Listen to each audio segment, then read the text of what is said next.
Gideon didn't pull the trigger himself. Men like him never do. He made a phone call, gave a grid coordinate, and then sat back in his leather chair on the 43rd floor and waited for the rain to wash everything clean. 18 years of loyalty. 18 years of standing one step behind a man he'd decided long ago was never supposed to survive this long. Tonight was supposed to be the end of it. The ambush, the flood, the silence.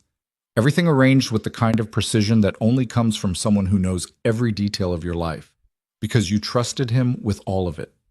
Gideon Rusk didn't just want Lucien Weyer dead, he wanted him erased. And when the sedan flipped on West Huron Street at 1:17 in the morning, with 3 bodies and a shattered phone and rain pouring through a broken windshield, Gideon poured himself a glass of bourbon and smiled. He didn't know about the woman with the broken umbrella. Nobody did. If this is your first time here, welcome. I tell stories that don't let you go. Hit that subscribe button, drop a like, and leave a comment telling me what city or country you're watching from. I want to see how far this story travels. Now, let's begin. The sedan hit the concrete barrier at 42 miles an hour. Not because the driver lost control. Because someone had cut the brake line on West Huron Street sometime between 9 o'clock and midnight, at a point where the road curved just slightly. Just enough that by the time the car was moving, by the time anyone inside realized something was wrong, there was nothing left to do but hold on. Lucien Weyer did not hold on. I was thrown sideways across the back seat when the car made contact, and the last thing he heard before the world went sideways was the sound of Marcus, his driver of 6 years, saying something that got swallowed by the impact. He never found out what it was. He came to with rain on his face. The windshield was gone. One of the rear doors was open, or missing, he couldn't tell which. The interior smelled like gasoline and something metallic that he recognized without wanting to. He tried to move his right arm, and it responded slowly, like a machine that hadn't been used in a while. His left side was a different story. Beneath his ribs, on the left, something had woken up. Not a new pain, old, specific. The kind of pain that lives in a particular spot and stays quiet for years until something disturbs it, and then it comes back with a kind of personal fury, like it's been waiting. Lucien pressed his hand against his side and pushed himself upright. Marcus was not moving. The man in the passenger seat, Delroy, 26 years old, had been with the organization for 8 months, was not moving either.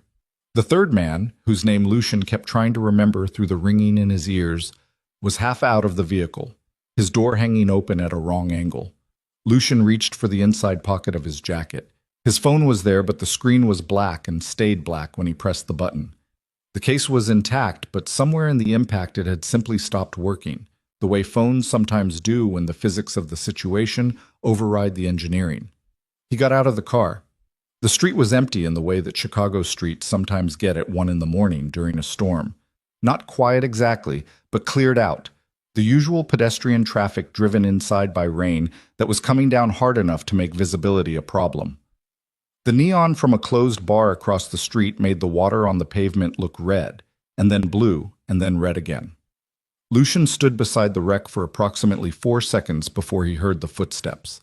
Not one set. Multiple. Moving at the pace of people who were looking for something specific and were fairly confident they were close to finding it. He moved.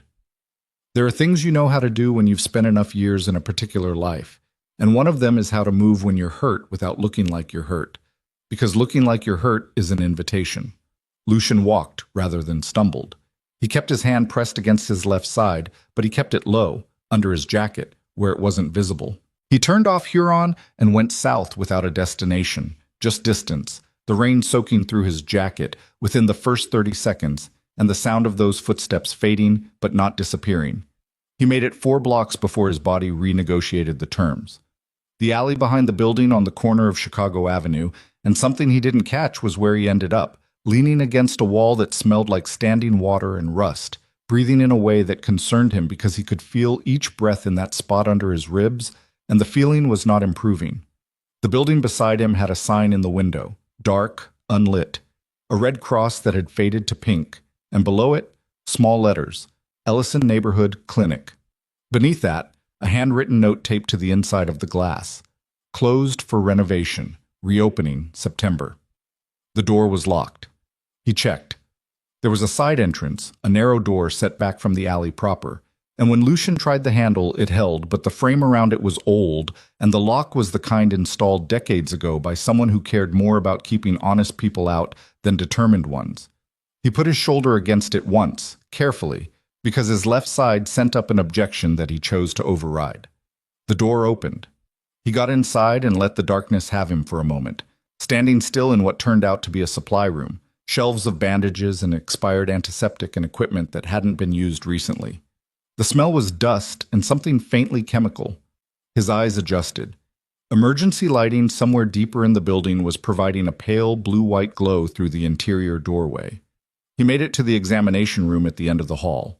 There was a table there, the paper covering long since removed, just the vinyl underneath. He sat on the edge of it and finally let himself press both hands against his side and take stock of what he was dealing with. The wound was internal. It had always been internal. That was the nature of it.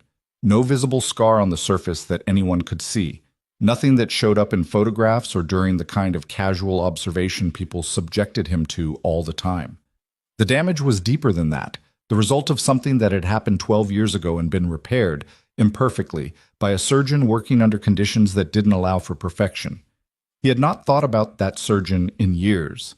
He was thinking about him now, with both hands pressed against the old injury and the rain beating against the window above the examination table, because the pain had that specific quality it had possessed 12 years ago, that sense of something internal and wrong, and he knew from experience that ignoring it had a time limit. He did not hear the exterior door open. He heard, instead, the sound of something being set down on the floor of the supply room.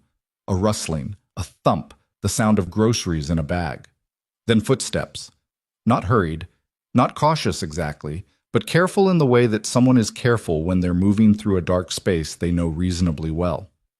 A woman appeared in the doorway. She was carrying a flashlight, one of those small ones that clips to a keychain, and it was pointed at the floor. She was wearing a raincoat that had failed at its primary purpose some time ago, her hair dark and wet and pulled back, and she was carrying a grocery bag in her other hand that was also wet. She stopped in the doorway when she saw him. Neither of them said anything for a moment. Then she said, "This building is closed." "I know." "No," Lucian said. "You're bleeding." He looked down. He was. Not dramatically. The injury was internal, but something had been aggravated enough that there was blood on his shirt where his hand had been pressing, visible even in the low light. He had not noticed. "I'll be out of here in a minute," he said. She didn't move from the doorway. He watched her, because watching people was something he did automatically. Reading exits, reading intentions, reading whether the person in front of you was a threat or a complication. She was neither young nor fragile, mid to late 20s maybe, and her expression was not what he expected. She wasn't scared. She was looking at him the way a person looks at a problem they're deciding whether to engage with. "You can't walk," she said. "You came in here because you can't walk." "I walked in here just fine." "You're holding your side like something's wrong with it. You've been pressing on it since before I came in. I could see you through the window in the door." He hadn't known there was a window in the door. "Who are you?" he said. "I work here," she said. "Or I used to." "Who are you?" He didn't answer. She set the grocery bag down on a cabinet inside the room. She came into the room without apparent hesitation, which was either very brave or very foolish, and he noted that without knowing yet which it was.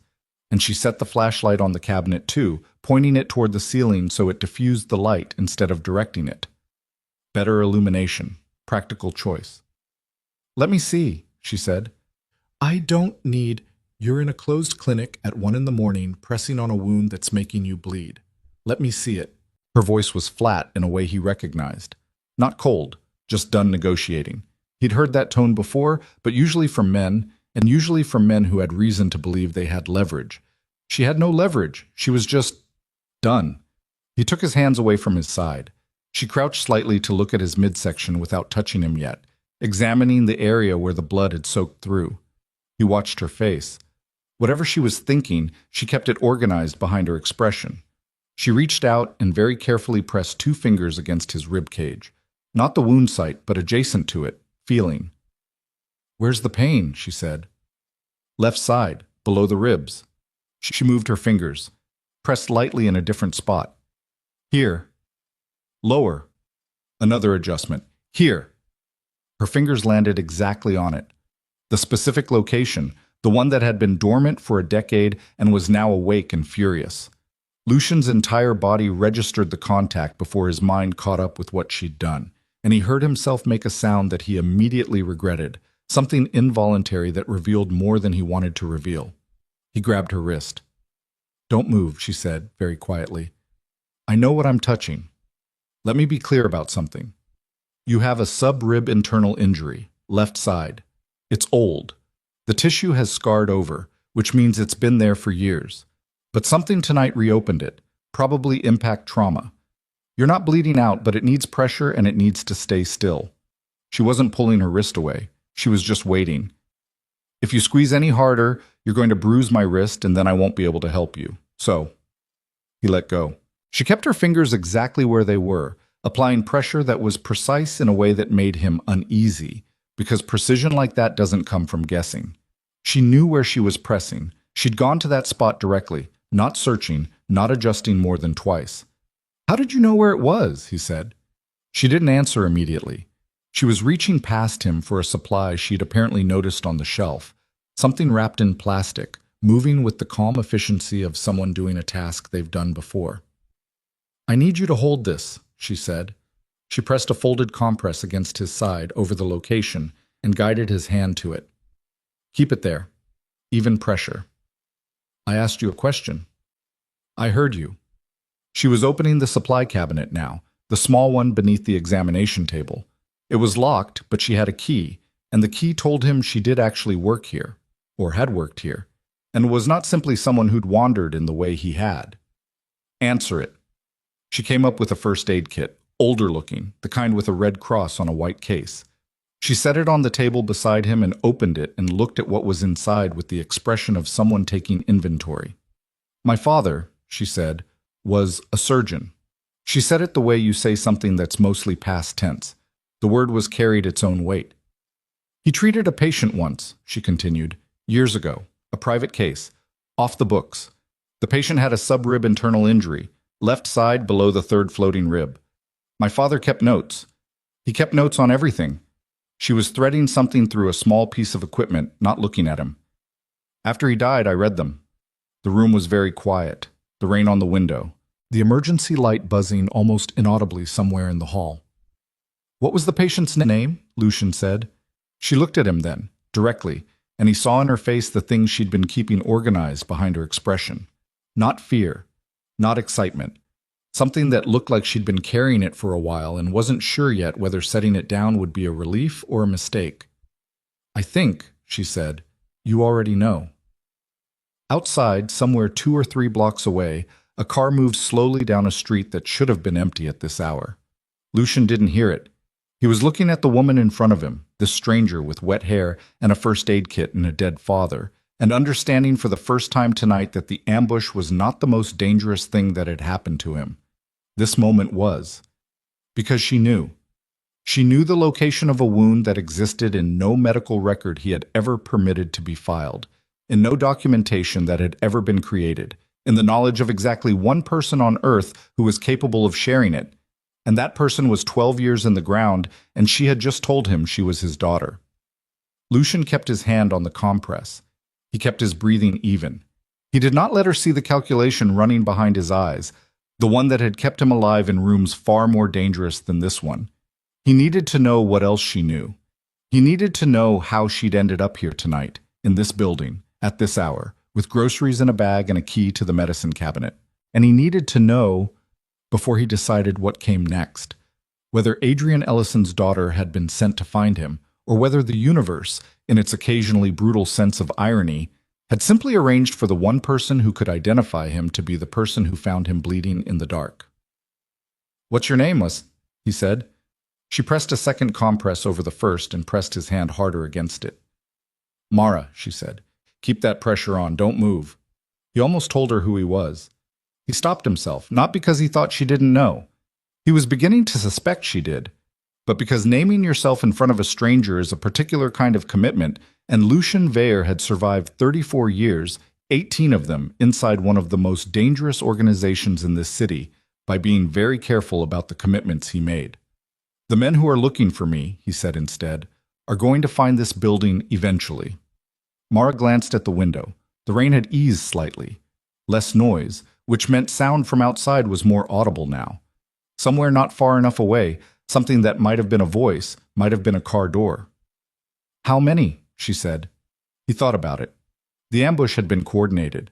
Minimum 4 vehicles, which meant minimum 12 to 16 men if they were running standard coverage. The ones on foot were probably 6 to 8, spread across the surrounding blocks. Enough, he said. She processed this with what he was beginning to understand was her characteristic expression. Thinking, but not panicking. Working the problem. Her father's daughter in that way, maybe. Surgeons didn't panic, or the good ones didn't, because panic in an operating room had a direct and measurable cost. She went to the window. She didn't stand in front of it. She stood to the side and looked along the wall, the way someone looks who knows not to silhouette themselves. That, Lucian thought, was not something they taught in medical school. There's a service door in the back, she said, behind the storage room. It connects to the old building next door. It's been vacant for 3 years. There's a way through to the alley on the other side. How do you know that? Because my father owned this building, she said, and I grew up exploring it. She turned from the window. Her expression had shifted again. Something had landed in it, some decision. Can you stand? She said. Yes. Don't lie to me about that. I need an honest answer. He considered being offended. He wasn't. I can stand. Moving quickly is a problem. Okay. She picked up the grocery bag. She picked up the flashlight. She looked at him with an expression that he could only describe as resigned. Not unhappy, not scared, just the face of someone who has weighed 2 options and selected the harder one with clear eyes. Then we're not moving quickly. We're moving carefully. She gave him her shoulder. He took it. Outside, the rain began again, harder than before. And on the street that ran behind the clinic, a vehicle with its headlights off rolled slowly past the entrance to the alley, stopped for a moment, and then continued. It would come back. They always came back. Lucian moved with Mara Ellison through the dark hallway of her dead father's clinic, his hand against the old wound, her shoulder under his arm. And he thought about the surgeon who had saved his life 12 years ago in a room not unlike this one.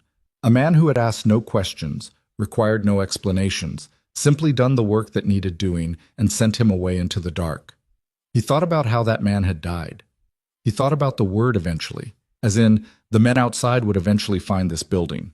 And he thought about Gideon Rusk, who was the only person alive who knew the location of tonight's ambush. The service door at the end of the hallway was old and heavy and opened with a sound that seemed very loud in the quiet. Mara held it, and he passed through, and she followed, and the door closed behind them. The room beyond was different, cooler, the smell of a building that had been shut up for a long time. Mara's flashlight beam moved across the floor. There, she said. Lucian saw the passage, low, narrow, cut through what might once have been an interior wall. He looked at Mara Ellison. She was already moving toward it. No hesitation. Grocery bag in one hand, flashlight in the other, wet hair still dripping from the rain. She looked like someone who was late getting home and had chosen the inconvenient route. She did not look like someone who was afraid. He followed her. And in his chest, beneath the old injury, something that had nothing to do with the wound shifted. The way something shifts when you encounter, in the middle of the worst night of your life, a thing you did not expect. Not comfort. Lucian Veyer did not expect comfort. But something like, this is not over yet. Which, for a man who 90 minutes ago had been certain he was going to die on a flooded Chicago street with his phone dead and his driver not moving, was, improbably, enough. The passage through the wall was not built for a man Lucian's size. It had been cut at some point in the building's history for a purpose that was probably practical and boring. Utility access, maybe, or the kind of informal shortcut that gets made in old buildings when someone gets tired of walking around. The ceiling dropped to about 5 feet, and the walls on either side were close enough that his shoulders brushed both of them, and the floor was uneven in a way that required attention even when you weren't managing an internal injury that had opinions about every step. Mara went first. She held the flashlight low and moved without rushing, which he appreciated, because rushing was not available to him right now, and he didn't want to have the conversation about it. He focused on the wall beside him, one hand trailing it for balance, the other pressed against his side. The compressed sheet applied was doing its job. The bleeding had slowed. He could tell by the way the pressure felt different, less urgent. But the underlying pain was still there, still specific, still located exactly where it had always been located. 12 years of quiet, and now this. "How far?" he said. 30 feet, maybe. Then there's a room, storage, from when the building was a dry goods warehouse. Then a door to the alley. The alley runs east-west? East-west, comes out on the block behind the clinic. He calculated. If the men searching for him had covered the surrounding blocks in a standard pattern, the alley behind would be lower priority than the streets. Not no priority, lower. Is there a lock on the warehouse door? Padlock, combination. You know it? It was my father's birthday, she said. I know it. She said it without sentiment, just information, and he noted that and filed it. They came out of the passage into the room she'd described. Larger than he expected, cold in the specific way of spaces that don't get heated, the smell of old wood and something that might have been grain, decades old. The flashlight beam moved across the far wall and found the door. Metal, heavy, the padlock hanging from a hasp that had been painted over at least twice. Mara went to it. He watched her work the combination by flashlight, her fingers moving with the confidence of a number she'd used before. The lock opened on the second try. First try would have been better, he said. First try I was off by 1. It happens. She pulled the door. It resisted. She pulled harder. My father had hands like a lumberjack. He could do things with leverage that required genuine effort for normal people. The door opened. Cold air came through, and rain, reduced now to a steady drizzle that was quieter than the downpour from before. The alley beyond was dark. No ambient light from neon, no street lamps at this angle. Just the sound of water on pavement, and somewhere further away, a car engine at idle. Lucian stopped in the doorway. Mara was already 2 steps into the alley. She stopped when she realized he wasn't behind her. What? She said. There's a car. I hear it. It's idling, not moving. She listened, looked at him in the dark, and even in the dark he could see her recalibrating. Could be anybody. At 1:30 in this morning, in the rain, in an alley adjacent to the block they last saw me. She came back to the doorway. Not inside, but close. Her voice dropped. What do you want to do? He considered. Going back through the passage meant returning to the clinic, which had the disadvantage of being the building they'd just left, and which might already have attracted attention. Staying in the warehouse was a delay, not a solution. The alley was unknown, but the unknown was better than the known and compromised. We go, he said. We move north along the alley. If the car is to the south, we don't pass it. And if someone is watching the north end, then we know more than we knew 30 seconds ago. She looked at him for a beat, something in her expression that wasn't quite exasperation, but was in that neighborhood. That's not a plan, she said. That's an approach to gathering information. Sometimes that's what a plan looks like. She exhaled, turned north. They moved along the alley wall, Mara keeping her flashlight off now, navigating by the dim ambient light that filtered from the street at the far end. Lucian kept one hand on the wall and focused on making his footsteps quiet, which required a kind of attention that competed with the attention he was devoting to the pain in his side. Dividing focus was something he'd always been capable of.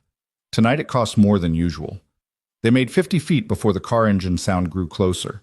Not the same car. Different direction. Lucian caught Mara's arm and they stopped moving. He pressed against the wall, pulling her with him, and she didn't resist.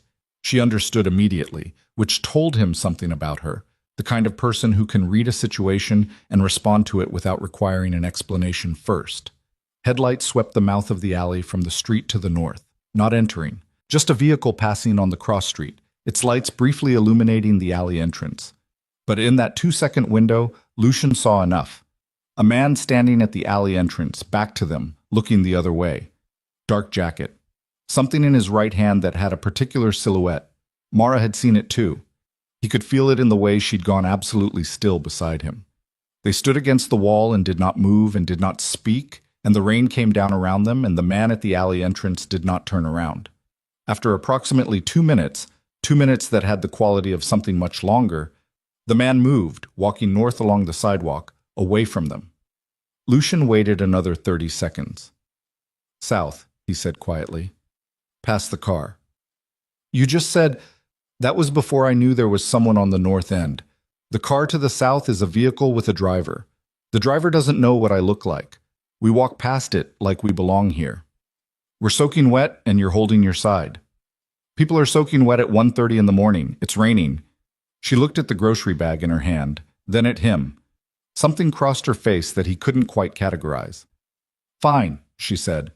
They went south. The car was a dark sedan parked at the mouth of the alley, engine running, wipers going at low speed. As they approached it from behind, Lucian changed his gait. Slightly. Not dramatizing it, just adjusting, walking like a man with somewhere to be rather than a man managing an injury.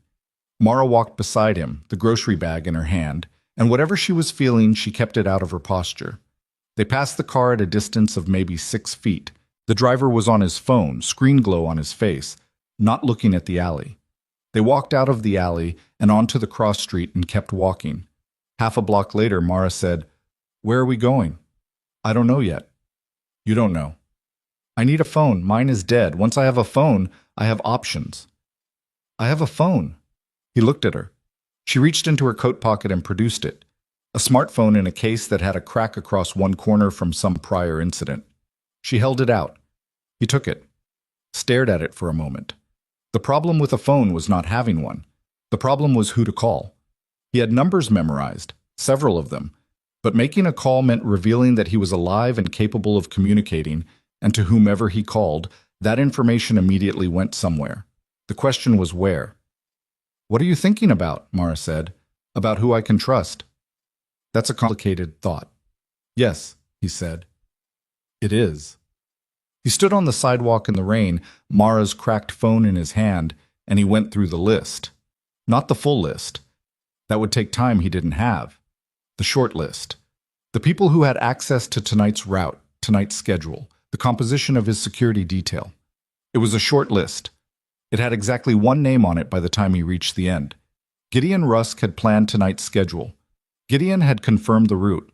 Gideon was the one who had suggested using the West Huron approach instead of the expressway, citing construction traffic that Lucian, now that he thought about it, had never actually encountered. He stood very still. The rain hit the phone screen and he watched the drops spread. I need to tell you something, Mara said. Her voice had changed, not by much. But Lucian had spent 18 years learning to notice the half-step shifts in people's voices, because that half-step was usually where the truth lived. He looked at her. About my father's notes, she said. They were standing in a doorway now, some closed storefront, out of the worst of the rain, but not out of the cold. She had her arms crossed against her chest, not defensively. He could read the difference. But because she was cold and wet and it had been a long hour. Her grocery bag was at her feet. The cream she'd probably bought for tomorrow's coffee was in there, or eggs, or something ordinary and everyday that had nothing to do with any of this. What about them? He said. I told you my father kept a file. About the patient with the subrib injury. I told you it was in his things. You told me there were notes. There were notes, she said, but there was also something else, a separate section. He wrote it 2 years after the surgery. So, 10 years ago, by now. He wrote it because he was worried. She paused. Not for dramatic effect, for the actual purpose of choosing her next words carefully. He believed that the man he'd treated, that you, had been injured deliberately. Not an accident, not a random attack. Someone specific had arranged it. Lucian said nothing. He'd done some research, she continued. I don't know how he did it because my father was a surgeon and not a detective, but he was very methodical. He found certain financial connections. He found that within 2 months of your injury, 3 people died. People who my father believed were witnesses or had information about what happened. He thought someone was cleaning up. The rain on the pavement, a distant siren, moving away. He wrote all this down, Lucian said. He encrypted it. It was inside a journal he kept his personal notes in, the kind that looks like just appointment records and medical observations. He hid it in plain sight. He was a careful man. She looked down at the grocery bag for a moment. I found it 3 years after he died. I'd been keeping his things in storage because I wasn't ready to go through them. When I finally did, I found the journal. It took me another 2 months to understand what I was reading. How did he die? Mara's jaw tightened, just slightly, but he was watching. They said it was a robbery, she said. He was found in the parking structure near the hospital. His wallet was taken, his watch, his car was still there. She looked at him directly. But his medical bag was open. Someone had gone through it. The air between them had changed. Not warmer, clarified maybe. The way air gets before something breaks. Mara. He used her name deliberately, for the first time. How long have you known who I was? She breathed in. Out. Since I found the journal. There's no name in the file. My father was too careful for that. But there are enough details. The date, the circumstances, the description of the injury, and the recovery. She met his eyes. I wasn't looking for you. I want to be clear about that. I was trying to understand what happened to my father, and the journal was the only thing he left that felt like an answer. But you opened a clinic. I reopened his clinic. He'd closed it 3 years before he died. The neighborhood had changed, the funding dried up. I got my own certification, I raised the money, and I've been reopening it for the past 18 months. It's where I grew up. It's what he built. Her voice stayed level, but it cost something. I'm not running some operation. I'm not working for anyone. I came in tonight because I work late and I take the alley shortcut and I keep supplies in the storage room and I saw the side door was open, which meant someone had broken in. And I wanted to see if anything had been stolen before I called anyone. And instead you found me. And instead I found you. He gave that a moment. The things you said in the clinic, he said, about the original injury, the hospital, the 3 months I was gone. You said all of that like you were testing me.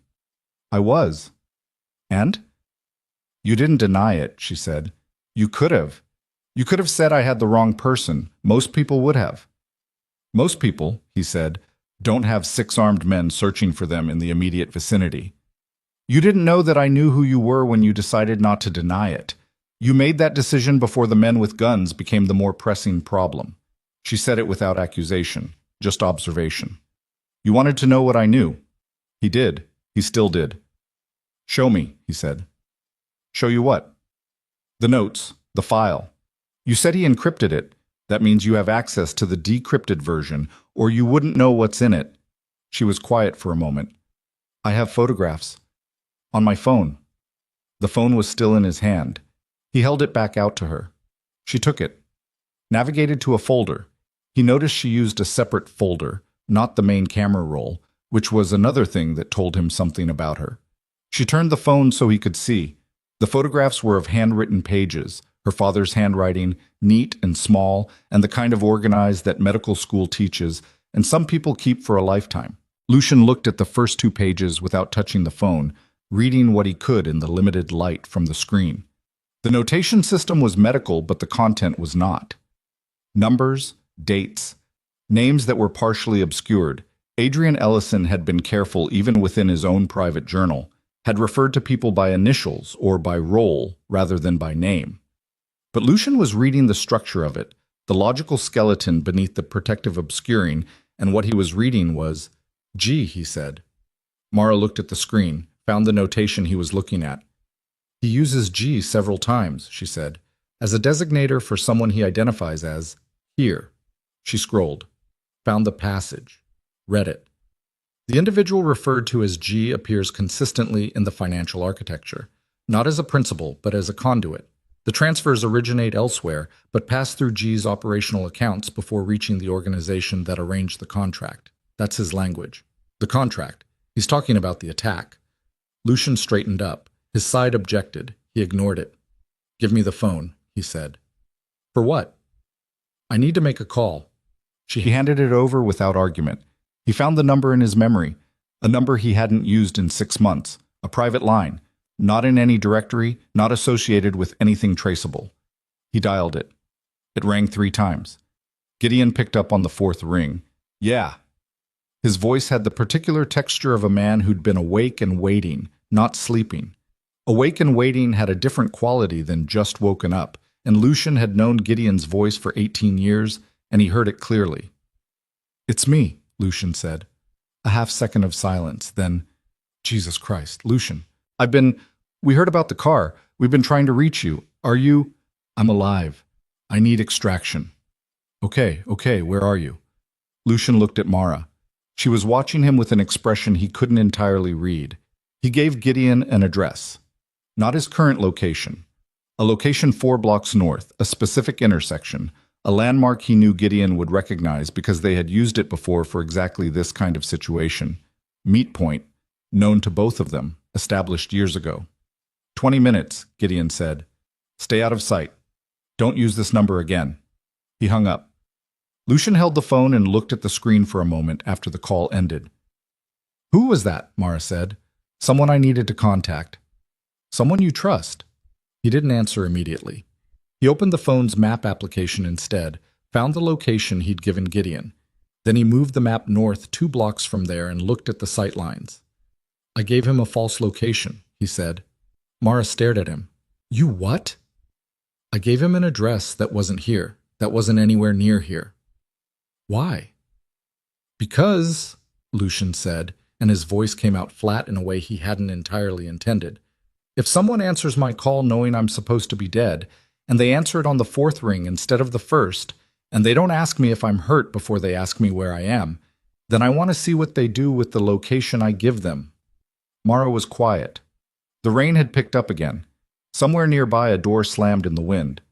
And if men show up at the address you gave him, she said, then I'll know. You'll know. And then what?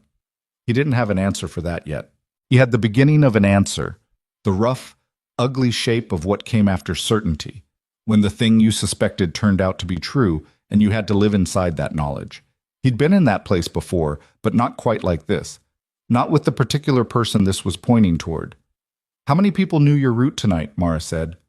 Few enough. How few? One person planned it. She let that land. Come on, he said. Where?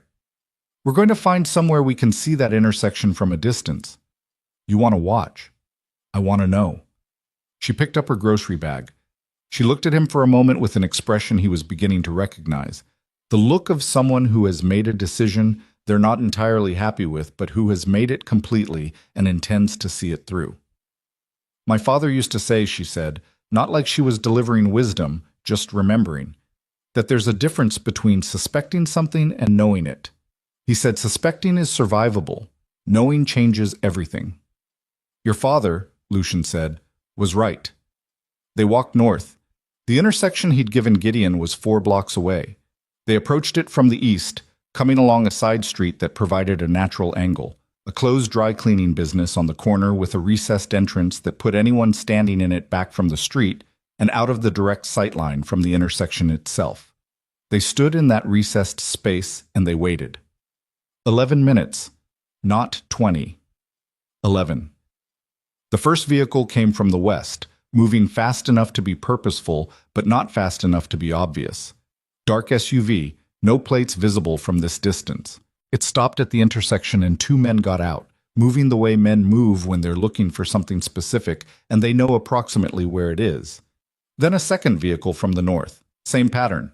6 men total, fanning out from the intersection outward, checking doorways, checking alleys. Professional and organized and moving with the kind of coordinated efficiency that doesn't happen without communication and planning. Mara stood beside Lucian and watched. She didn't say anything. He didn't either. There was nothing useful to say. The fact of it was sitting between them like something heavy that had been set down and was not going to be picked back up. 11 minutes, 4 blocks. 6 men who knew exactly where to look. Only one person had known that location. Only one person had been on the other end of that call. Gideon, Lucian said very quietly, mostly to himself. Mara turned her head to look at him. 18 years, he said. It came out of him without decision, the way things sometimes did under a particular kind of pressure. I brought him up inside the organization. When his brother died, Gideon's younger brother, overdose, he had no one. I was the one who... He stopped, pressed his lips together. 18 years. I'm sorry, Mara said. He looked at her. The apology surprised him, not because it was insincere, he could tell it wasn't, but because she had no particular reason to feel sorry for him, standing here soaking wet in an alley while men who wanted him dead systematically searched a 4-block radius. Your father knew, he said. He suspected. That's what the notes say. He was never certain. He didn't have enough. But G, the financial transfers, the timing. She pulled her coat tighter. I was trying to get enough to bring to someone. He never got there. Because G found out he was looking. That's what I believe, yes. The men at the intersection were moving outward now, expanding their search pattern. They had maybe 10 minutes before that pattern reached this block. Lucian pushed off the wall. He straightened up, fully, absorbing what that cost him from his left side, and he looked north and south and east along the street. We can't stay in this neighborhood, he said. I know.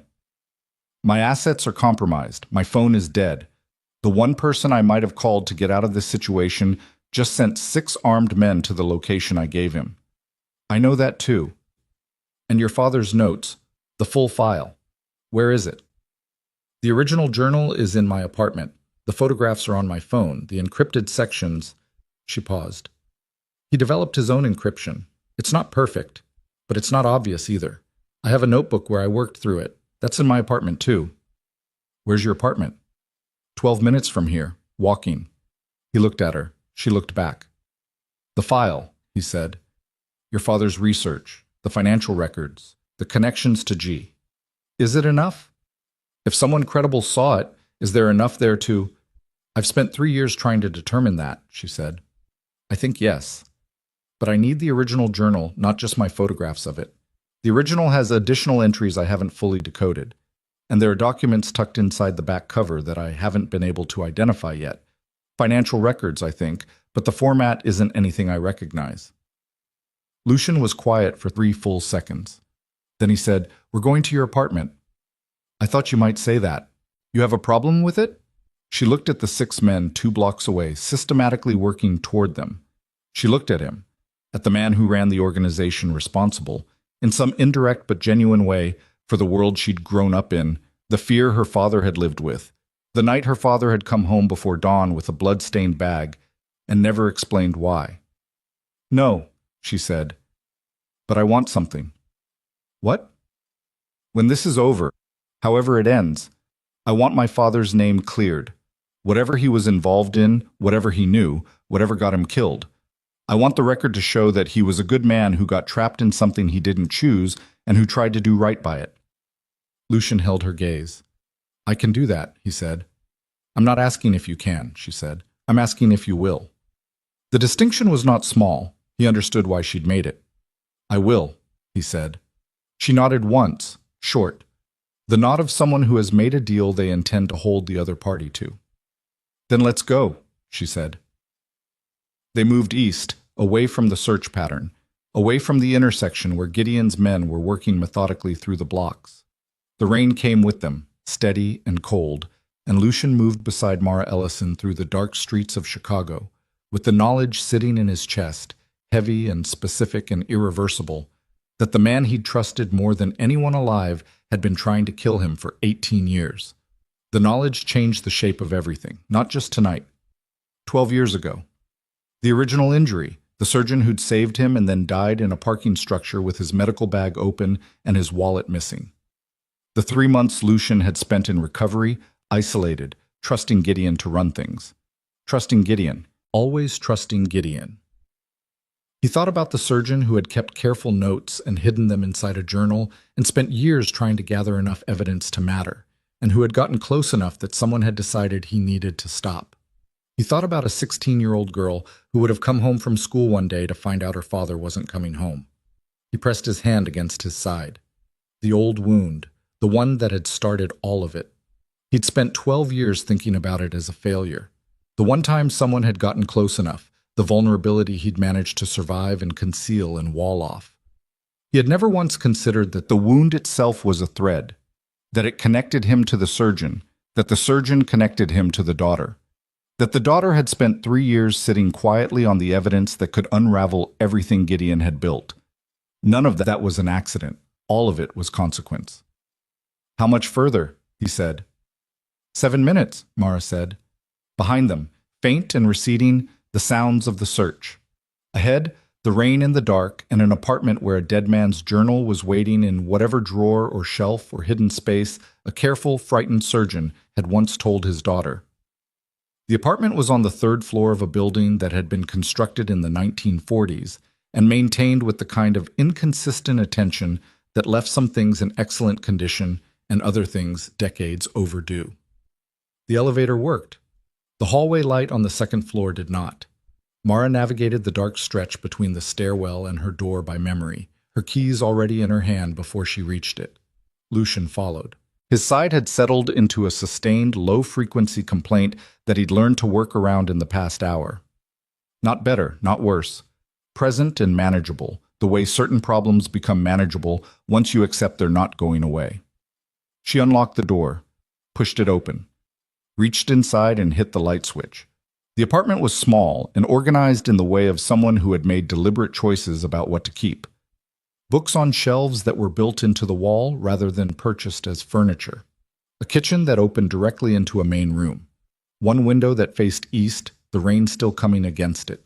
On the kitchen counter, a coffee maker, a stack of medical journals, and a clay pot of something that might have been a plant at some point and was now a monument to good intentions. On the far wall, a framed photograph. Lucian noticed it immediately. Two people, a man in his 50s with the kind of face that had been lived in thoroughly, and a younger woman beside him, maybe 19, both of them standing in front of a building he recognized as the clinic. The man had his arm around the younger woman's shoulders, and he was looking at the camera. She was looking at him. Mara did not look at the photograph. She'd stopped seeing it the way you stop seeing things that have been in the same place for too long. She set the grocery bag on the counter and moved to a cabinet near the window. Not the obvious one. A lower cabinet, the kind that had a drawer above it, and looked like it was for pots and pans. She opened it, reached to the back, and came out with a flat metal box about the size of a large book. "The journal is in here," she said, "along with my notebook. And the documents from the back cover? Also here." She set it on the table, did not open it immediately. "I want to clean that wound before we do anything. The compress I put on is 2 hours old, and it's been through rain and movement. If you develop an infection on top of everything else tonight, you become a different kind of problem." "I'm fine." "I didn't ask." She was already moving to the bathroom. He heard her opening something, water running briefly. She came back with supplies that were more organized than what had been available at the clinic, her own kit, stocked by someone who knew what she was doing. "Sit down." He sat at the kitchen table. She stood in front of him and he moved his hand from his side and she lifted his shirt with the matter-of-fact directness of someone for whom the human body was primarily a mechanical system rather than a source of awkwardness. She removed the compress, examined what was underneath with the flashlight she'd set on the table pointing upward again. She did not like what she saw. He could tell by the small change in her breathing, the slight pause before she reached for the next thing. "How bad?" he said. "The bleeding has stopped. That's the good news." She began to clean the area around the injury. "The bad news is there's bruising spreading from the impact point, which means the internal aggravation is more significant than I could assess before. You need imaging. I can stabilize this, but I can't tell you from the outside what's happening on the inside. I've had this injury for 12 years. And 12 years ago it almost killed you," she said flatly. "My father's notes are very specific about that. He wrote, and I have this essentially memorized. The patient presented with internal hemorrhage at the subrib laceration site, consistent with a penetrating injury of deliberate origin. Without intervention within the following 4 hours, outcome would have been certain." Certain, that was his word. She pressed a clean compress against the site and guided his hand to it. "Hold, even pressure." He held. She sat down across from him and opened the metal box. The journal was smaller than he'd imagined. Dark green cover, worn at the corners, the kind of notebook that was sold in medical supply stores in the 90s, and probably discontinued since. His name was not on it. Nothing was on it. Mara opened it to a marked page near the back. "This is the section," she said. "He starts here. This is 2 years after the surgery. He writes that he has been contacted by someone asking questions about the private patient. Not threatening, asking. He describes the contact as professionally indirect, which was his way of saying that whoever it was knew better than to be obvious about it." She turned a page. "Then here, 1 month later. He writes that he has found a financial document in his mail. No return address, no explanation, just the document. He doesn't know what it means at first. He spends several entries trying to decode it." "What kind of document?" She slid a folded piece of paper across the table. Old paper, the kind that had been folded and unfolded enough times that the creases were permanent. Lucian unfolded it carefully. It was a financial transfer record, not a standard banking document. The format was proprietary, something internal to an organization rather than a public institution. Numbers. Account designators. Dates spanning 18 months beginning 12 years ago. Beginning, he noted. Approximately 6 weeks before his injury. The account designators were not names, they were codes. But 2 of them he recognized, not because he'd seen these specific documents before, because he recognized the coding system. It was one that had been developed within his own organization 12 years ago, developed by one specific person, for tracking the movement of funds through exterior accounts in a way that maintained deniability. Gideon had built that system. Lucian had approved it without fully understanding the architecture, because financial architecture was Gideon's expertise, and Lucian, at 22, had trusted the older man's competence completely. He had never seen a document that showed the actual transfer records. He was looking at one now. "You understand what this is," Mara said. She was watching his face. "Where did this come from? Who sent it to your father?" "He never found out. That's what's in the later entries. He spent months trying to trace it. He believed whoever sent it was someone inside your organization who knew what was happening and wanted it exposed but couldn't expose it directly." She turned another page. "He writes here, 'The document, combined with the timeline I have reconstructed, leads to one conclusion. The attack on my patient was not external. The financial trail originates within. Someone internal financed the contract, managed the payment, and has since worked to eliminate the evidence, including, I believe, the 3 individuals whose deaths I have catalogued below.'" Lucian read the list. 3 names, 2 he recognized. One was a man who had supposedly died of natural causes 6 months after the original incident, a man who had been responsible for coordinating transportation logistics within the organization and who would have known about the route that Lucian had been traveling on the night of his injury. The second name was a woman who had worked in the organization's financial office and had died in what was recorded as a car accident. The third name he didn't recognize. "Who's the third person?" he said. "Someone my father knew personally. A colleague. Another physician who had apparently treated one of the 2 other victims professionally and had mentioned to my father that the death seemed wrong to him. He died 6 weeks after telling my father that." Her voice was steady, but something underneath it was not. "I believe that's when my father understood how serious it was, and how much danger he was in. But he kept investigating. He was that kind of man," she said. "It was not a boast, just a statement of fact, the kind that costs something to make." Lucian set the document down on the table. He kept his hand on it, pressing it flat, because his hand needed something to do. "The coding system on this document," he said. "I know it. I know who built it." Mara looked at him. "It's the same person you called tonight," she said. Not a question. "Yes." She absorbed that, looking at the journal. Back up. "My father was killed because he had this document, and he was getting close to understanding what it meant. That's what I believe." "That's what I believe, too. So what do we do with it?" This was the question. This had been the question since Mara had first shown him the photographs on her phone, since he'd stood in the rain outside a closed dry cleaning business and watched 6 men arrive 11 minutes after a phone call. The question of what came next. What came next required people. Lucian's loyal people, the ones who hadn't been read into Gideon's operation, the ones who'd been kept in the dark for the same reason Gideon kept everything compartmentalized, which was so that information only flowed where Gideon wanted it to flow. He knew who those people were. He had names, numbers. The problem was reaching them without going through any channel that Gideon could monitor, and Gideon had spent 18 years building the monitoring infrastructure, which meant that every standard communication method available to Lucian was potentially compromised. The phone. Mara's phone. It was an unknown quantity, not registered to him, not associated with his organization, not on any list that Gideon would have compiled. He could use it to reach 2 or 3 people who might be genuinely beyond Gideon's reach, if he was careful about how he made contact. He picked it up, and that was when they heard the door. Not a knock, not a key. The sound of the door handle being tested from the outside, a firm, exploratory turn that stopped when it met the resistance of the lock. Then a pause. Then the specific sound of something being inserted into the lock from the outside. Not a key. Something else. Lucian was on his feet before the sound registered fully. His body moved on instinct before his mind confirmed the direction, one hand on the table pushing himself up, the other sweeping the document and the phone into his jacket pocket in a single movement. He looked at Mara. She had gone absolutely still.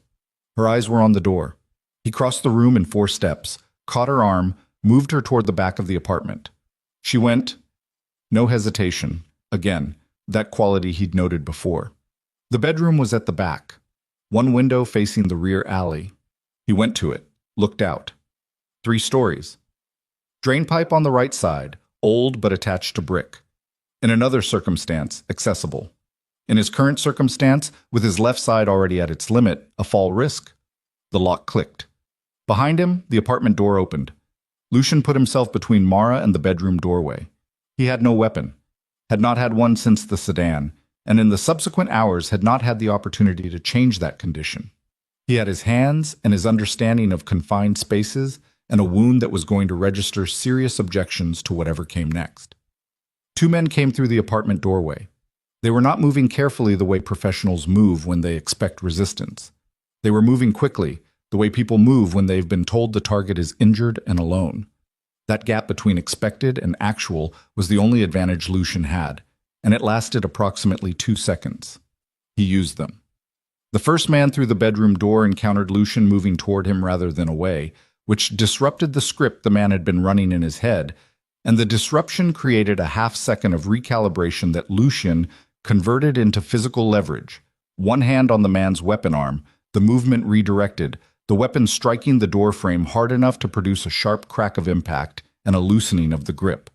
The weapon hit the floor. The second man adjusted faster than the first. He came through the doorway and didn't hesitate, and Lucian caught the initial movement but took the secondary one, a forearm across his chest that drove him backward into the wall beside the window, which sent a response through his left side that was severe enough to take a full second away from him, which in the context of physical confrontation was a significant amount of time. He stayed on the wall. Hands up. The second man had the first man's weapon now, and he had it pointed at a range where missing was not really a possibility. Mara was in the corner near the closet. She had not moved. She was watching the man with the gun with an expression that was no longer the composed problem-solving face she'd been wearing for the past 2 hours. This was something rawer. This was fear that had been located and was being held very tightly. The man with the gun was breathing hard from the movement, but his hands were steady. He was maybe 35. Professional.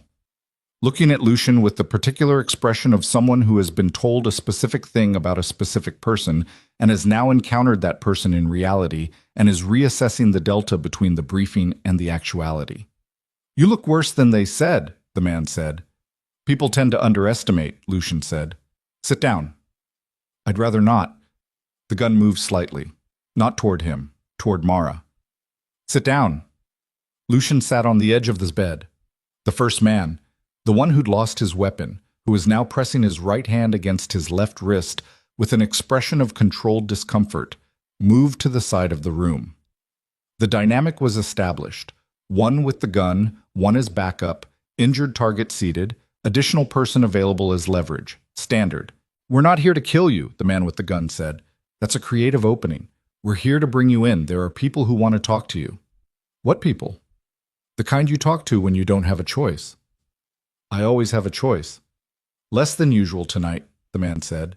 He sounded almost sympathetic. "You've had a hard several hours. We understand that. Nobody's looking to make it harder. Come with us, and it gets easier."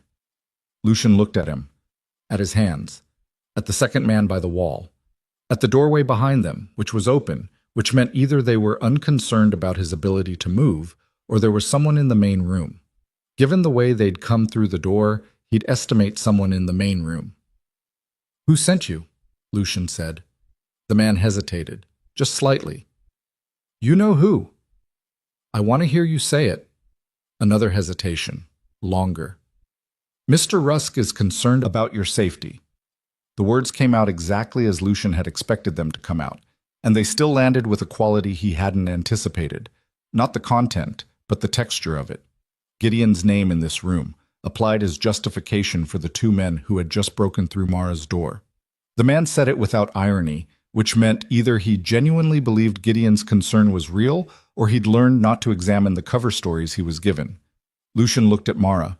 She was looking at him. Her jaw was set. In her expression, behind the controlled fear, something else.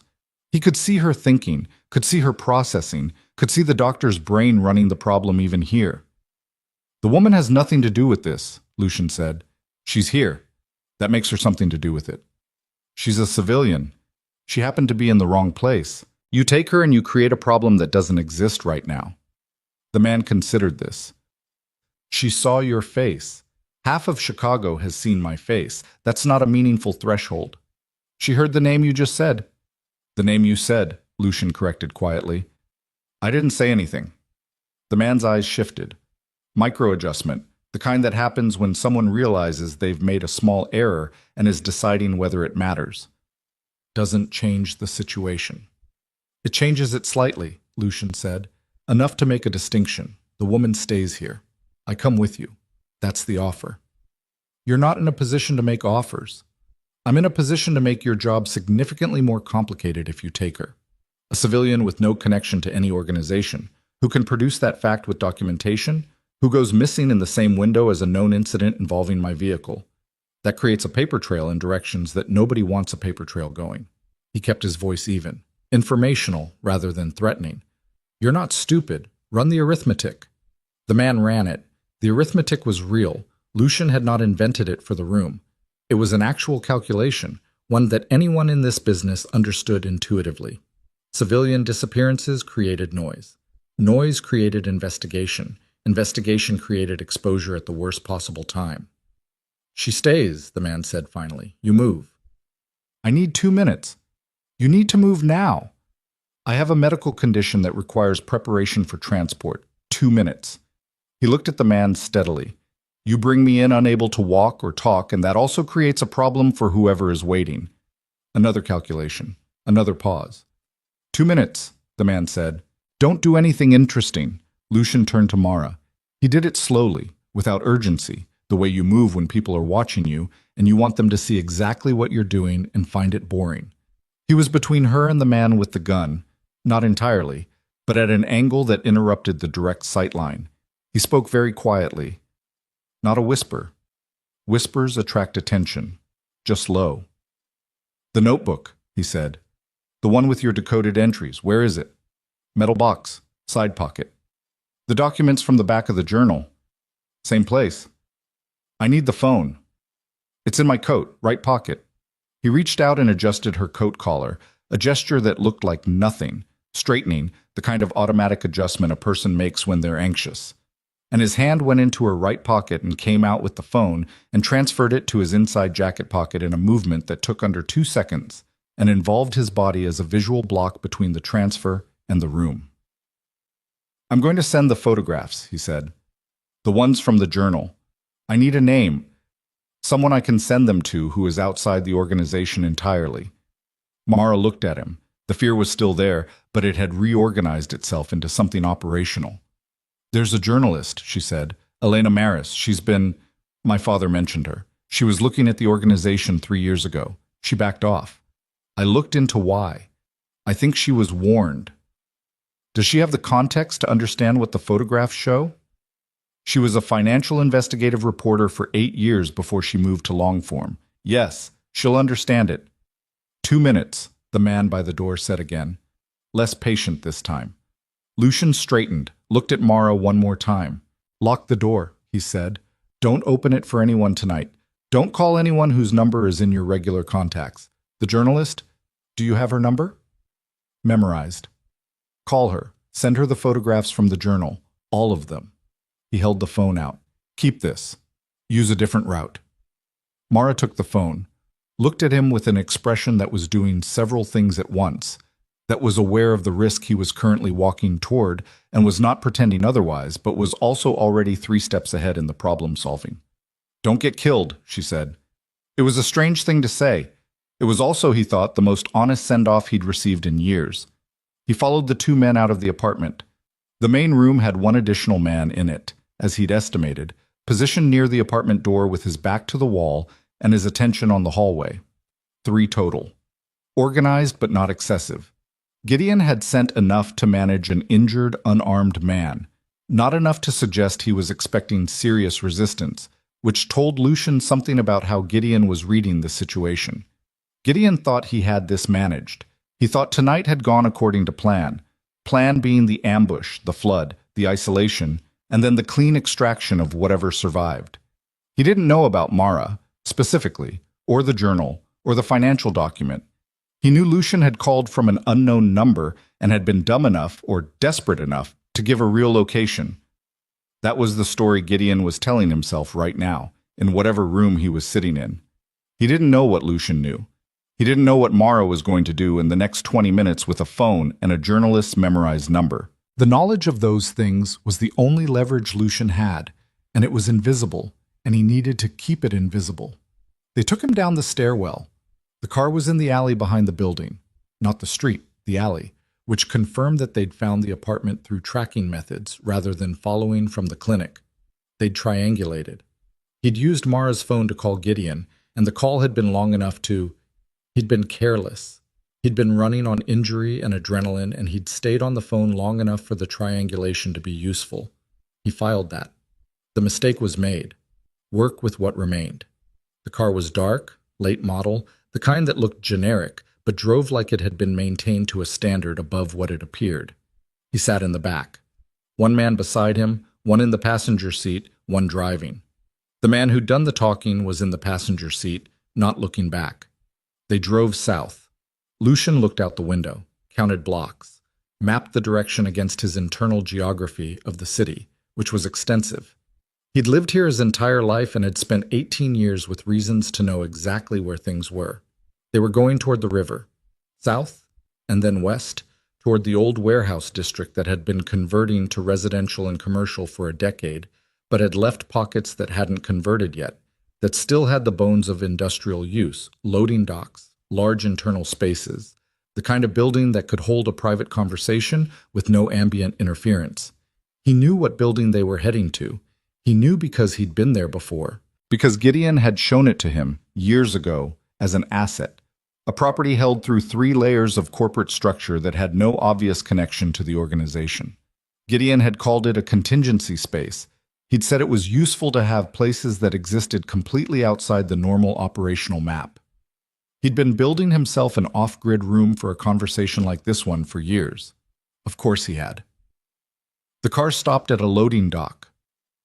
The door of the building beyond was already open, a thin line of light at the base of it. Lucian got out of the car. The man beside him in the back had a hand on his arm. Not rough, but present. The message being delivered was, "We know you can't run, and we don't want to have to prove it." He walked through the door. The space inside was large and cold, the residual cold of a building that didn't get heated for occupancy. Work lights had been set up at intervals, the industrial kind on stands, casting pools of flat white light in the darkness.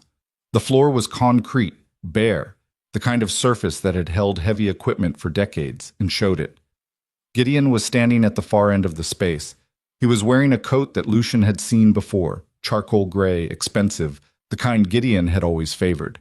He was standing with his hands in his pockets, and when Lucian came through the door, he looked up, and his expression did the thing that expressions do when they've been prepared and the preparation was slightly off. Because Lucian was walking. They'd told Gideon something about the state of the target, and whatever they'd said, it had led him to expect something more diminished than what was walking toward him. He covered the recalibration quickly, but not instantly. "Lucian." His voice was measured. Warm, even, the voice of 18 years. "You look like hell." "Gideon. Sit down, please." There was a chair. One chair, positioned in the space between where Lucian had entered and where Gideon was standing. The positioning was deliberate, centered, isolated, the geometry of an interrogation room with better lighting. Lucian did not sit. "I'm fine standing," he said. Gideon studied him for a moment. Then he shrugged, a careful shrug, and took his hands out of his pockets. "How bad is the injury?" "Manageable. The car went off the road badly. We were worried." "Were you?" Gideon looked at him. The warmth in his expression was still there, but something behind it had shifted, like a piece of machinery that's been running slightly off true and has finally had to acknowledge the misalignment. You called me from an unknown number. You gave me the location on Monroe. Then you didn't show. A pause. I got concerned. The men you sent to Monroe had weapons, Lucian said. That's a strange response to concern. They were protective. 6 men, Gideon. Coordinated deployment, 2 vehicles, systematic search pattern. That's not protective. He let the space after it breathe. That's a cleanup. The warmth in Gideon's expression finished its retreat. What replaced it was more honest, and in its honesty it was more dangerous, because Gideon had always been most dangerous when he stopped performing. You were in an ambush, Gideon said. I needed to find you and secure you before whoever arranged the ambush completed the job. Who arranged it? We don't know yet. That's what we're trying to... I know who arranged it. Gideon was quiet. The work lights hummed. Somewhere in the building's infrastructure, something was moving. Pipes, maybe, or the building settling in the cold. The 3 men who'd brought Lucian in had taken positions around the space with the discretion of people who'd been told to be present but not visible. There was a financial document, Lucian said, produced 12 years ago by someone who wanted the truth known and chose a very indirect way of delivering it: transfer records. Your coding architecture, Gideon. The proprietary system you built for us. The one I approved without reading the actual implementation because I trusted your judgment. He watched Gideon's face. Your fingerprints are on 12 years of payment records, starting 6 weeks before my injury. Something happened in Gideon's face then. Not guilt, not fear. Something that was older and more complicated than either of those things. Something that had been sitting somewhere inside him for 18 years and had just been told its name out loud. Where did you get that document? Gideon said, very quietly. Does it matter? It matters significantly. There's a dead surgeon who kept very careful notes, Lucian said. Turns out the people who went through his bag in a parking structure missed the most important thing he had. Gideon processed this. Lucian watched it happen. The calculation, the repositioning, the assessment of how much damage had been done and whether it was containable. The surgeon's dead, Gideon said finally. Whatever he wrote, his daughter isn't. The silence after that was different from the silences before it. This one had mass. Gideon looked at the floor for a long moment. When he looked back up, his expression had finished its transformation. He no longer looked like the man who had stood beside Lucian at 200 different tables over 18 years. He looked like what he was, had always been. And the look was almost a relief, in the way that certain terrible clarities are a relief after years of managed ambiguity.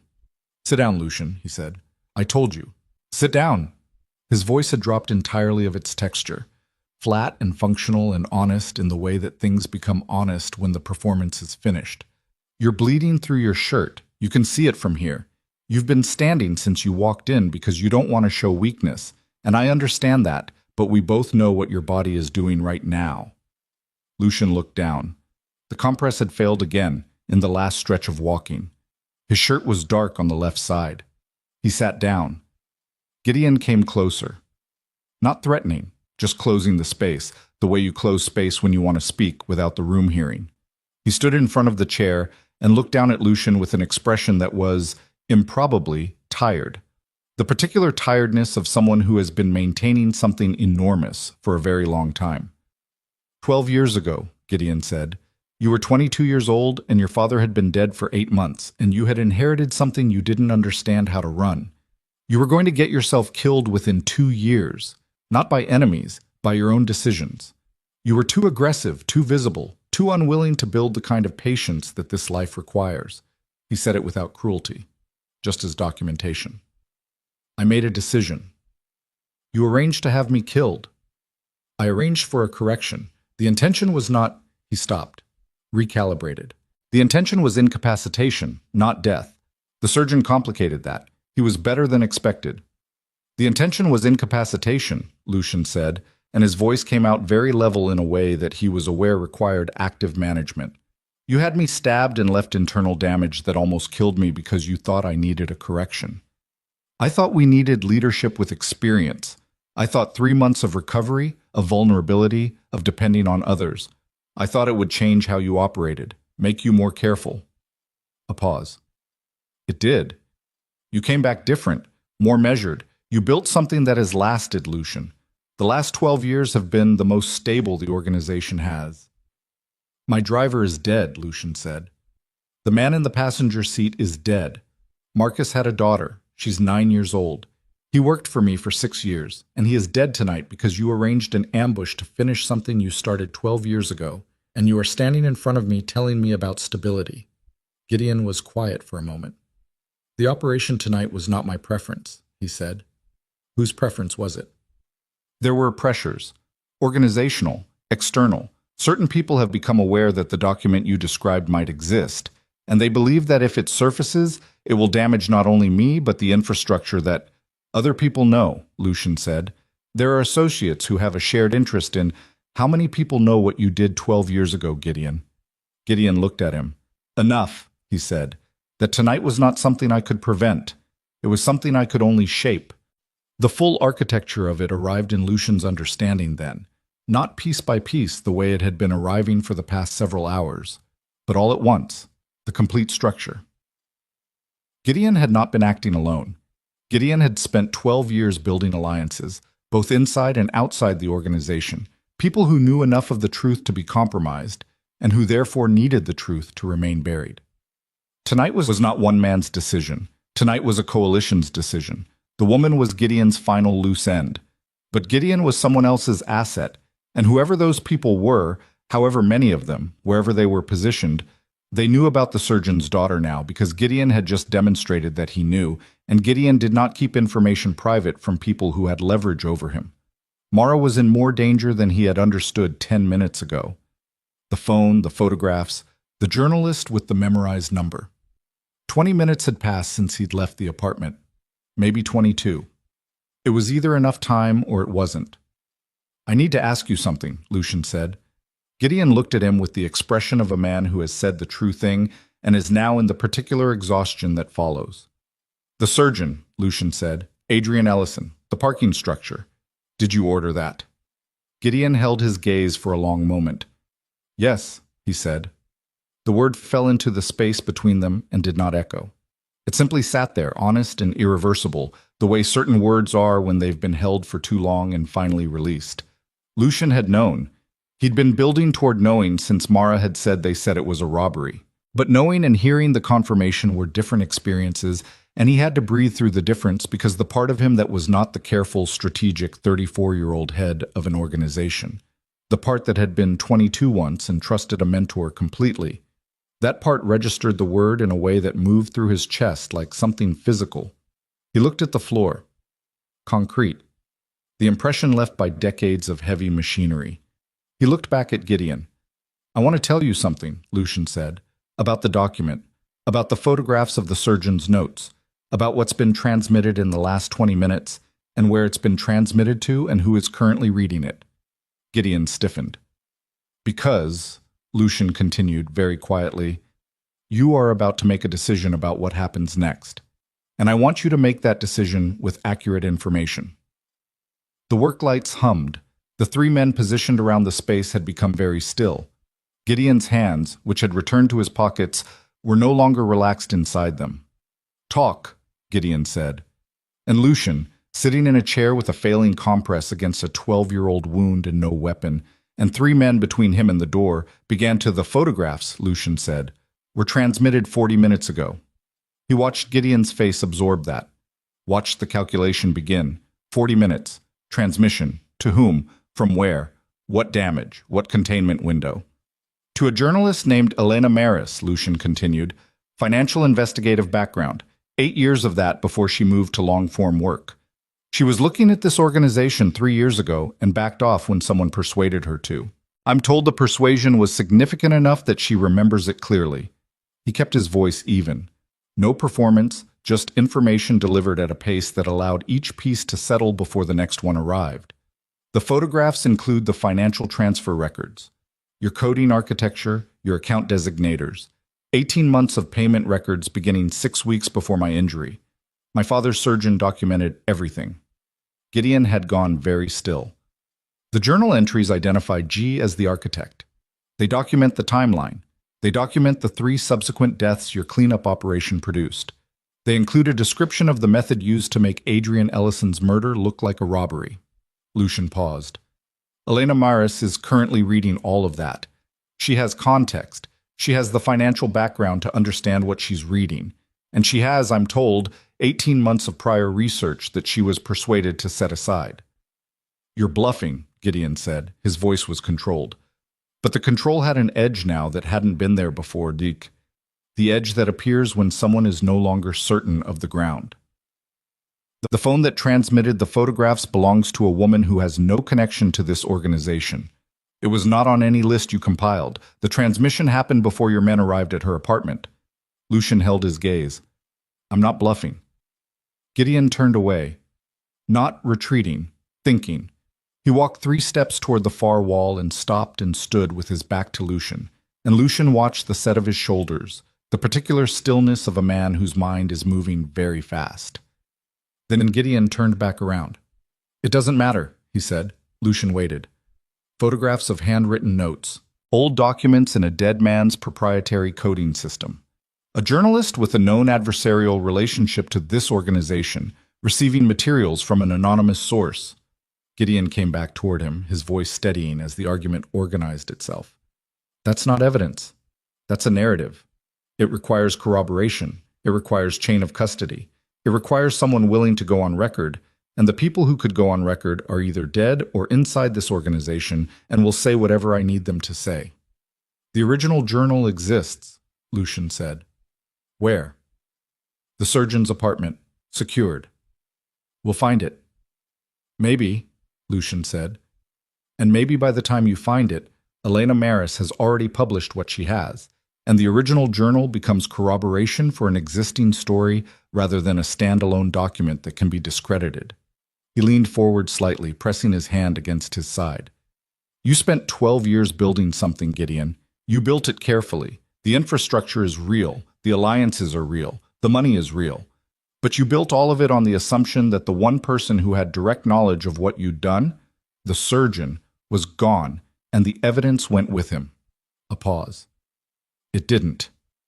The 3 men in the space had drifted slightly closer over the course of this exchange, the way people do when a conversation is generating a gravitational pull. The man who'd done the talking at the apartment was now 8 feet to Lucian's right. The other 2 were behind him, at angles.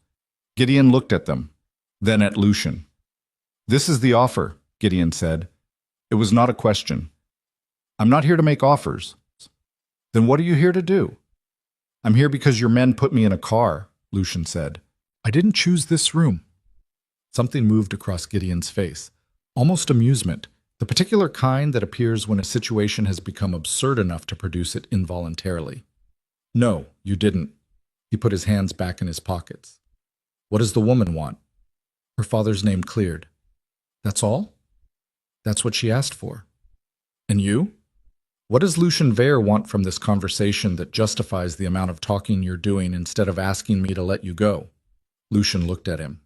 At the man he'd known for 18 years, whose brother's funeral he'd stood at in November rain 11 years ago, who had taught him the specific patience that long-term strategy requires, because Lucian at 22 had been all aggression and no patience, who had taught him that and then spent the following decade using it against him. I want to know if it was only you, Lucian said. Gideon blinked. The first unguarded reaction he'd produced. Inside the organization, Lucian said. Tonight, the ambush, the men in this room.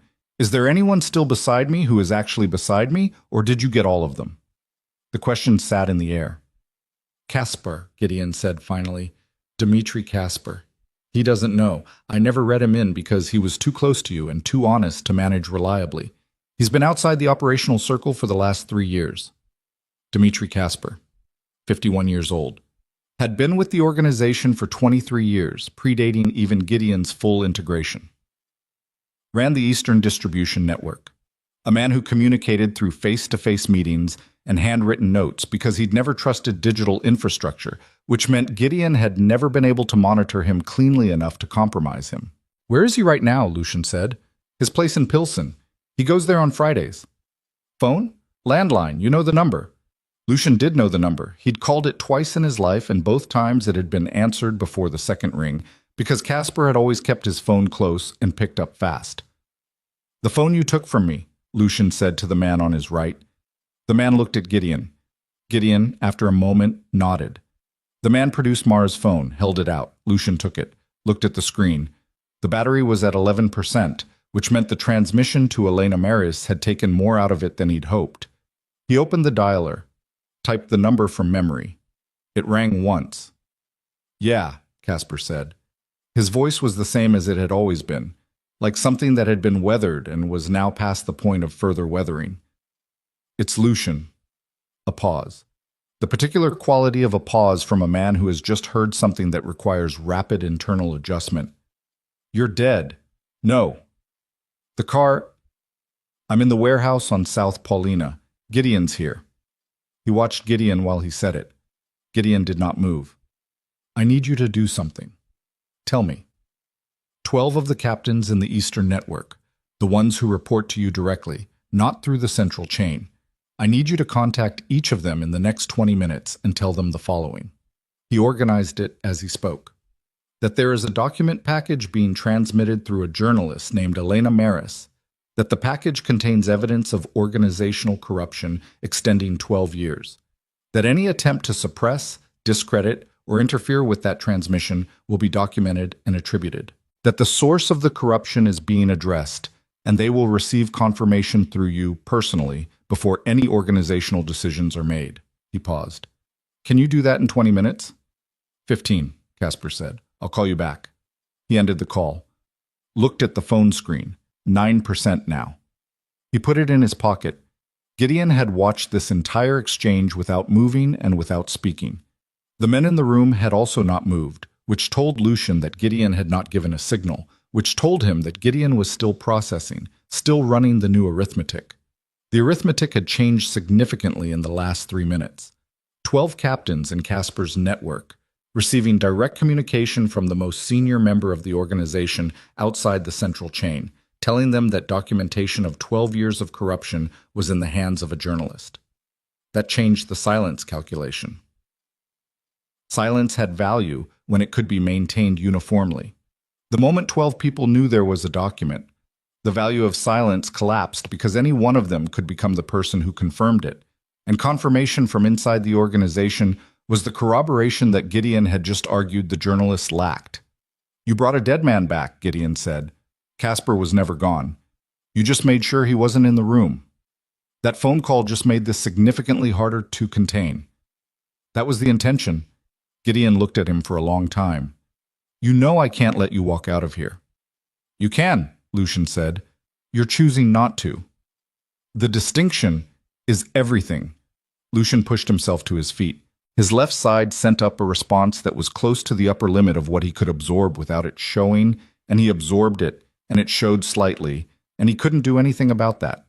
He stood. "We have been here before, Gideon. Not in this room, not this conversation, but this moment. The moment where you decide whether to do the thing that is strategic or the thing that is irreversible. 12 years ago, you made the irreversible choice and spent 12 years managing the consequences. You're standing in them right now." "Step back," the man on his right said. He'd moved closer while Lucian was standing. The gun was not out, but the hand was near the jacket, and the intention was readable. Lucian did not step back. "The people outside your organization," Lucian said, looking at Gideon, not at the man with the gun. "The coalition, the ones who arranged tonight because the document was a shared liability. They're going to need someone to absorb what happens next. That's how coalitions work. When the thing falls apart, one person takes the weight so the others can step back." He let that breathe. "You've been useful to them for 12 years, but useful has a shelf life." Gideon's jaw tightened. "They'll offer you something," Lucian said, "to manage this, to make it smaller, to make you the story and themselves the background. They will make it very compelling, and it will feel like a way out." "And your offer is better?" Gideon said. Flat, sharp. "I'm not offering you anything," Lucian said. "I'm telling you what is true. The document exists. It's in transmission. 12 captains know it's in transmission. What you do in the next 10 minutes determines whether you are the story or whether you are the person who decided to stop being the story." The warehouse space was cold, and the work lights made the shadows harsh, and Gideon Rusk stood in the middle of it with 18 years of architecture crumbling around him and looked at Lucien Weyer with an expression that was no longer performing anything. "Get him out of my sight," Gideon said, not to Lucien, to the men in the room. The man on his right moved.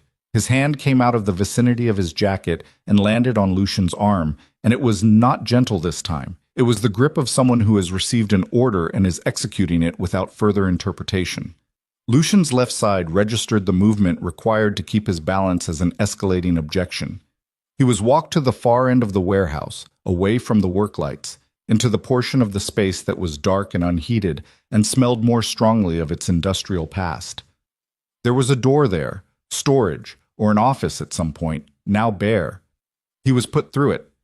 The door closed. He heard the lock. He stood in the dark and took stock. The space was small, 8 by 10 maybe. No windows. The smell of concrete and old oil. The floor was uneven at the far corner where something heavy had sat for a long time. The door was solid, steel, the kind installed for security rather than convenience. The phone was still in his pocket. He took it out, 7%. He turned the brightness all the way down to conserve what was left. The screen lit up the space enough to see by. He looked at the door. The lock was on the outside. That eliminated the direct approach. He looked at the walls.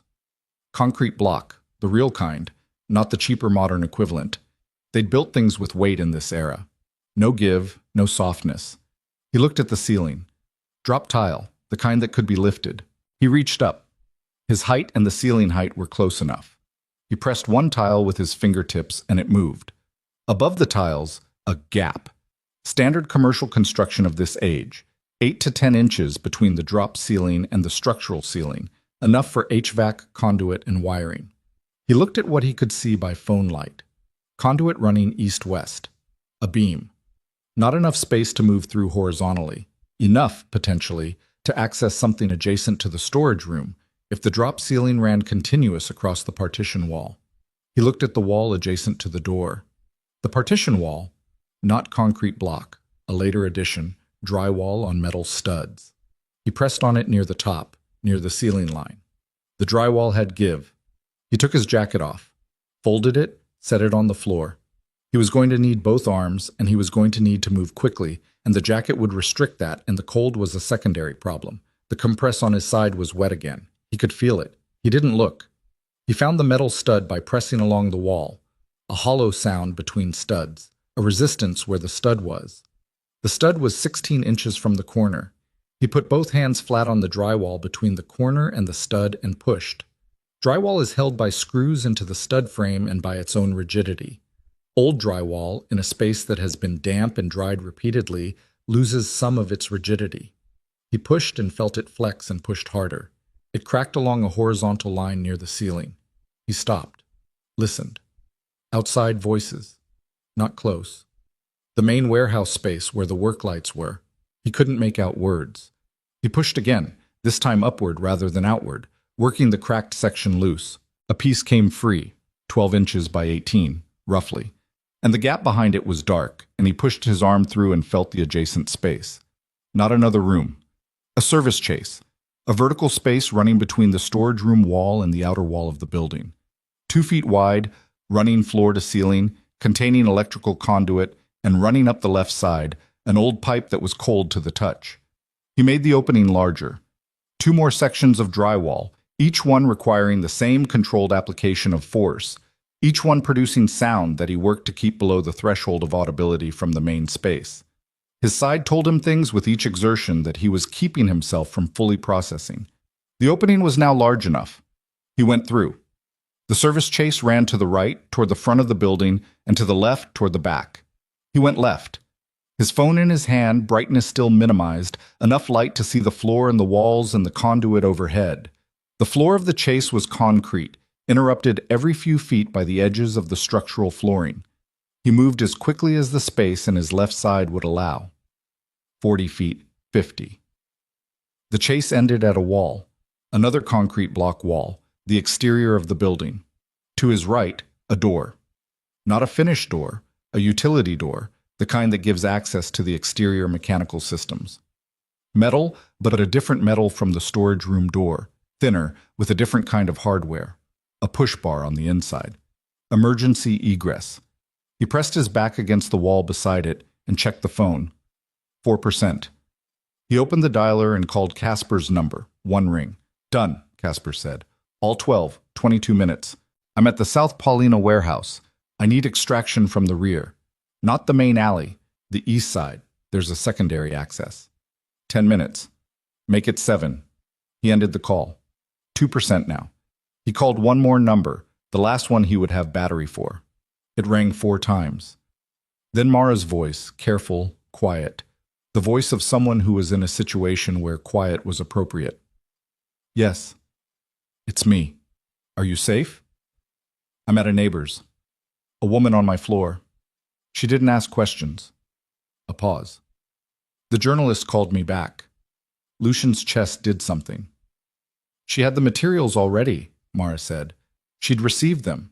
She said there was more in what I sent than she'd expected. She'd had pieces of this for 3 years, and what I sent completed a framework she'd been... Mara stopped. Something in her voice shifted. She's going to publish it. She said days, not weeks. She said she needs to verify 2 financial figures and then she's going. Good, Lucian said. His voice came out rougher than he intended. I'm coming out of the building. There's a situation developing. I need you to go somewhere specific and stay there until I can reach you. Where? He gave her an address. One of the few he had complete confidence in. A property that had never been documented in any organizational record. That had been in his personal holding for 8 years. That Gideon had never known about because Lucian had purchased it before Gideon had complete visibility into his personal finances. Everyone needed a place that was only their own, even people who trusted completely, especially them. Don't tell anyone where you're going, he said. Don't use your phone after this call. Buy a disposable or borrow your neighbor's. The battery on this phone is about to... The screen went dark. He stood in the service chase in the dark and listened. From the main warehouse space, muffled by concrete and drywall and 50 feet of distance, something was happening. Not conversation, movement. More voices than before, and with a different energy, the energy of a situation that has changed its shape. He pushed the egress door's push bar. Cold air and rain came in. The east side of the building was an unlit concrete apron, stacked with old pallets at the far end. A security light burned out on the corner. The alley beyond was dark. He went out. The cold hit him fully without the jacket. He'd left it in the storage room, which was a problem he addressed by moving faster. He crossed the concrete apron toward the alley, staying close to the building, the rain coming at an angle now that was more horizontal than vertical. The kind of rain that comes with temperature dropping, transitioning toward something harder. He reached the alley, looked east. Dark. Looked west. Dark. And then headlights, low and approaching slowly without urgency.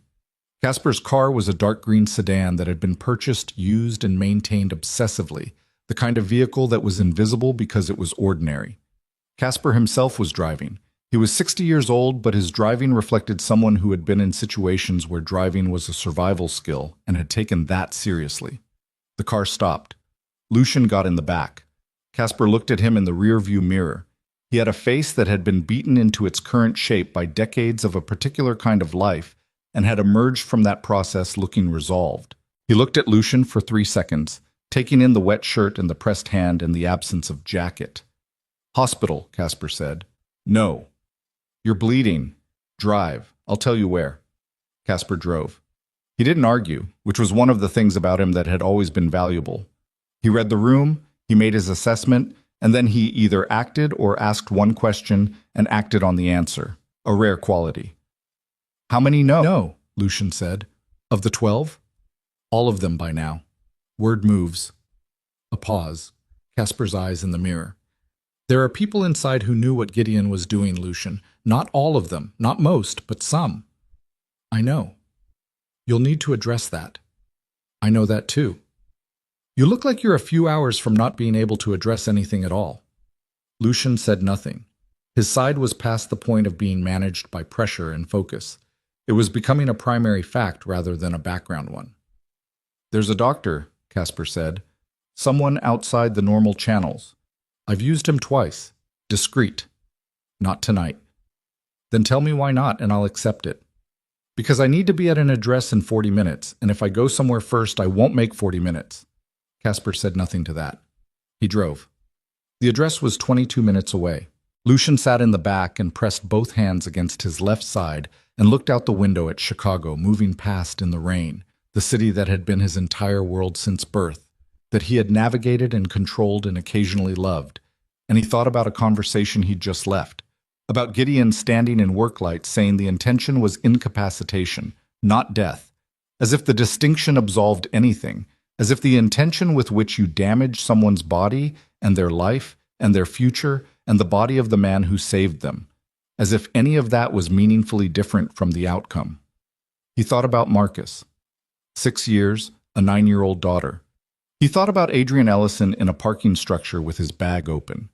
He thought about the word yes, delivered without expression, carrying 18 years of accumulated weight. The car stopped. The address was a narrow building on a residential block, 3 stories, brick, unremarkable. A light was on in the second-floor window. He'd told Mara to go here, but he hadn't known if she'd gotten the full address before the phone died. He'd given her enough of it. The light meant someone was there. Casper looked at him in the mirror. You want company? Wait here. I'll be back down or I won't.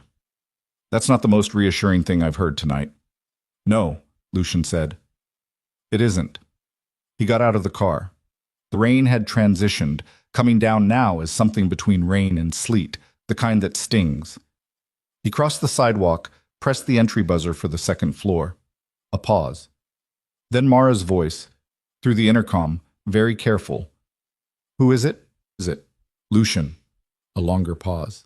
Then the door buzzed open. The staircase was narrow. He went up it one step at a time, one hand on the rail, the other against his side, not trying to make it look better than it was, because there was no one here to perform for. The staircase asked things of him that he delivered at cost. The door at the top was open. Mara was standing in it. She looked at him the way she'd looked at him in the clinic 3 hours ago, with that same assessment quality, taking in the condition of what she was looking at and organizing the information before responding to it. But this time there was something else in it too, something that was not clinical. You're not wearing a jacket, she said. I know. You're significantly worse than when you left my apartment. That's also accurate. Come in. He came in. The space was small, a studio, furnished minimally but with intention, the same quality she brought to her own apartment. He sat on the edge of the narrow bed without being asked, because the alternative was the floor, and the floor was a statement he wasn't prepared to make yet. She was already moving. She had supplies. She'd brought them, or found them, or the space had them. He didn't ask. She crouched in front of him and removed the failed compress and looked at what was underneath, and her expression did the thing it had done at her apartment, the small change in breathing that she didn't know she produced when she saw something she didn't like. I need to tell you something, she said, not looking up from what she was doing. Tell me. The journalist called me back a second time, after you called. He waited. She verified one of the financial figures, the first one. She said it connects to a holding structure that she's tracked before. A different context, a different story, but the same architecture. She said the second figure connects to something she'd flagged and set aside. Mara applied a fresh compress and pressed his hand to it. She said if the second figure verifies, and she thinks it will, the scope of this is larger than we thought. How much larger? Mara looked up at him then. Level, direct, the way she'd looked at him from the beginning, without flinching from what she was seeing. She said it goes above Gideon, Mara said. Significantly above. The financial structure he used, the one in those documents, it wasn't built for your organization. It was built by someone else, and your organization was one of several that ran through it. She described it as a pause. She said it was a shared infrastructure, multiple organizations, multiple years. Gideon was one node in something much larger. Lucian sat with that. The people who arranged tonight, he said. Not a question. She thinks so, yes. How far does it go? She wouldn't say on the phone. She said she'd been sitting on some of this for 3 years because she said someone with significant reach had made it very clear that publishing it carried personal consequences. Mara held his gaze. She's publishing anyway. She said what I sent her, the journal, the documents, the complete record from my father.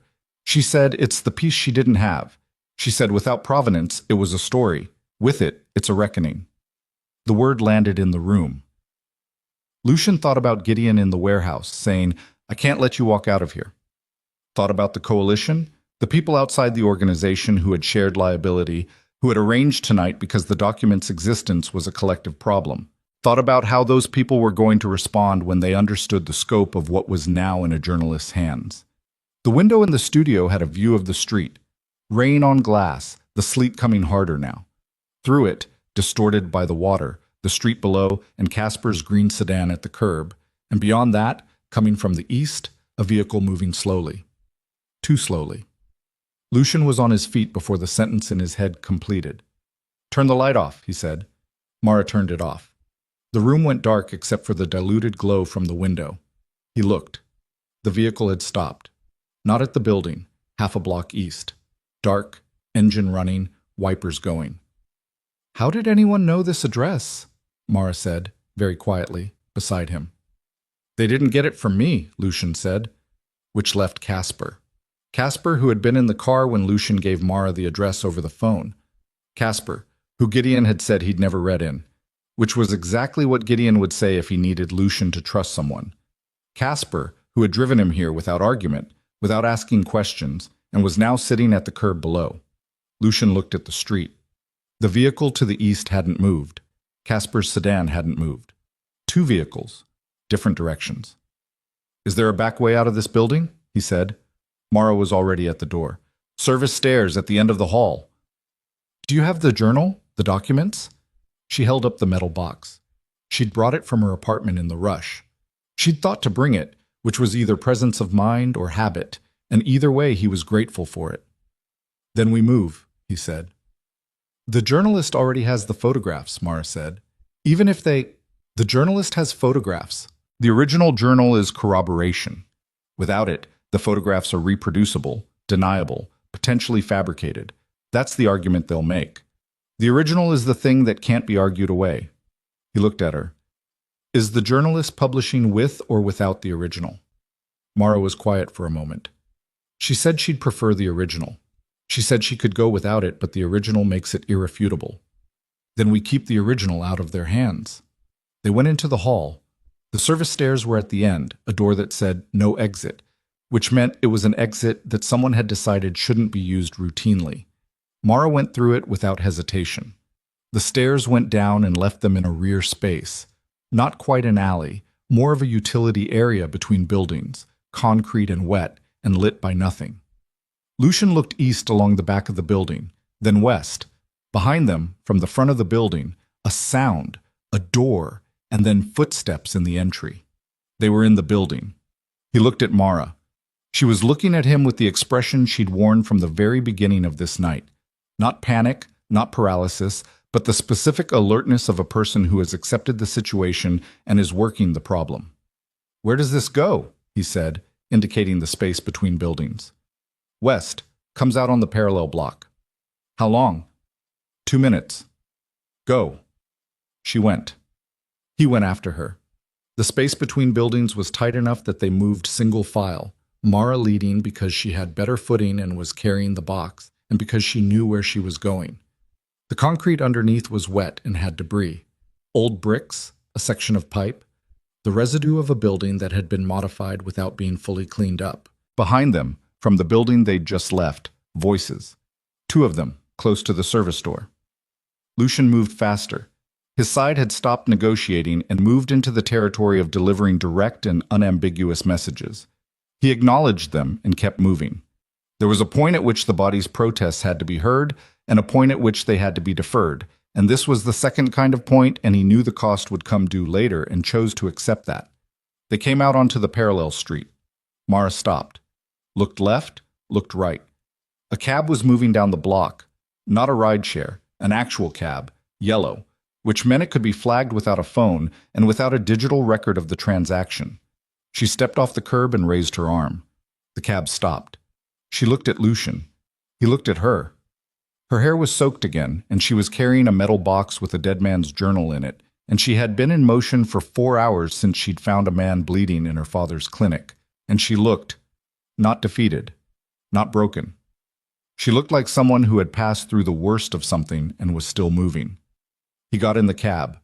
She got in after him and pulled the door closed, and the cab moved, and behind them, the space between the buildings they'd just come through produced two figures who stopped at the street edge and watched the cab's taillights and did not pursue because pursuit required a vehicle, and they did not have one on this block. Not yet. The cab driver said, "Where to?" Lucian looked at Mara. Mara looked at him. There was one place left, one option, one thing that had to happen before morning, before the journalist's publication window closed, before the coalition Gideon had built could regroup and respond to the scope of what was now in motion. "I need to ask you something," Lucian said. His voice came out rougher than before, and he was aware of the quality of it, the exhaustion underneath. "Ask," Mara said. "Your father's journal, the full original, the encoded sections you haven't been able to decode, the documents from the back cover you haven't been able to identify." He looked at her. "Are there people named in those sections? Directly, with enough information to be identified?" Mara held the metal box in her lap. Her hands were on the lid. "I think so," she said. "That's what I believe my father was working toward before he died. He'd gotten far enough to have names, real names, not designators. I think the final entries contain them. I haven't been able to break the last section of the encoding." "But you're close." "I've been close for 8 months." Lucian looked at the back of the cab driver's head, at the rain on the windshield and the wiper moving through it, at the city outside still out there in all its complexity and weight, still going about the business of being a city at whatever hour this was now. Past 3 in the morning, the streets genuinely empty, the kind of empty that only comes in the deep middle of a night when the rain is bad enough. "Then we finish it tonight," he said. "You and I, the full decoding. Whatever names are in the last section, we finish it tonight, and I call Casper with a clean phone and find out which side he's actually on, and if he's ours, we give the complete file, original journal, decoded in full, to Elena Maris before first light." Mara looked at him, at the state of him, which was not good. "You can barely sit upright." "I know. You need medical attention before you need to solve anything else." "After." "Lucian, after," he said. Not harsh, just settled. "I've been sitting on damage before. I know the difference between damage that waits and damage that doesn't. This waits a few more hours." She looked at him for a long time. The cab moved through wet streets. Outside, Chicago turning slowly in the dark. "You're wrong about that," she said quietly. "About knowing the difference." "I might be," he said, "but I'm the only option available." She opened the metal box, took out the dark green journal, put it on the seat between them, with the kind of deliberate placement that meant she had made a decision. "There's a diner," she said to the cab driver, "on West Belmont, open all night." The driver nodded. Mara opened the journal to the last section, held it so they could both see it in the passing glow of streetlights. "My father's notation system," she said. "The final encoding. He used a key that he'd derived from a personal memory, something only he and I would know." She looked at the page, then at Lucian. "I've been trying to break it from the outside for 8 months, working on it like a cipher, like a puzzle. But 3 hours ago, in my apartment, while you were talking to Gideon on the phone..." She stopped. Something moved in her face. "I remembered something small, something my father used to say when I was a child." Lucian waited. Outside the city, the rain, the last hours before light.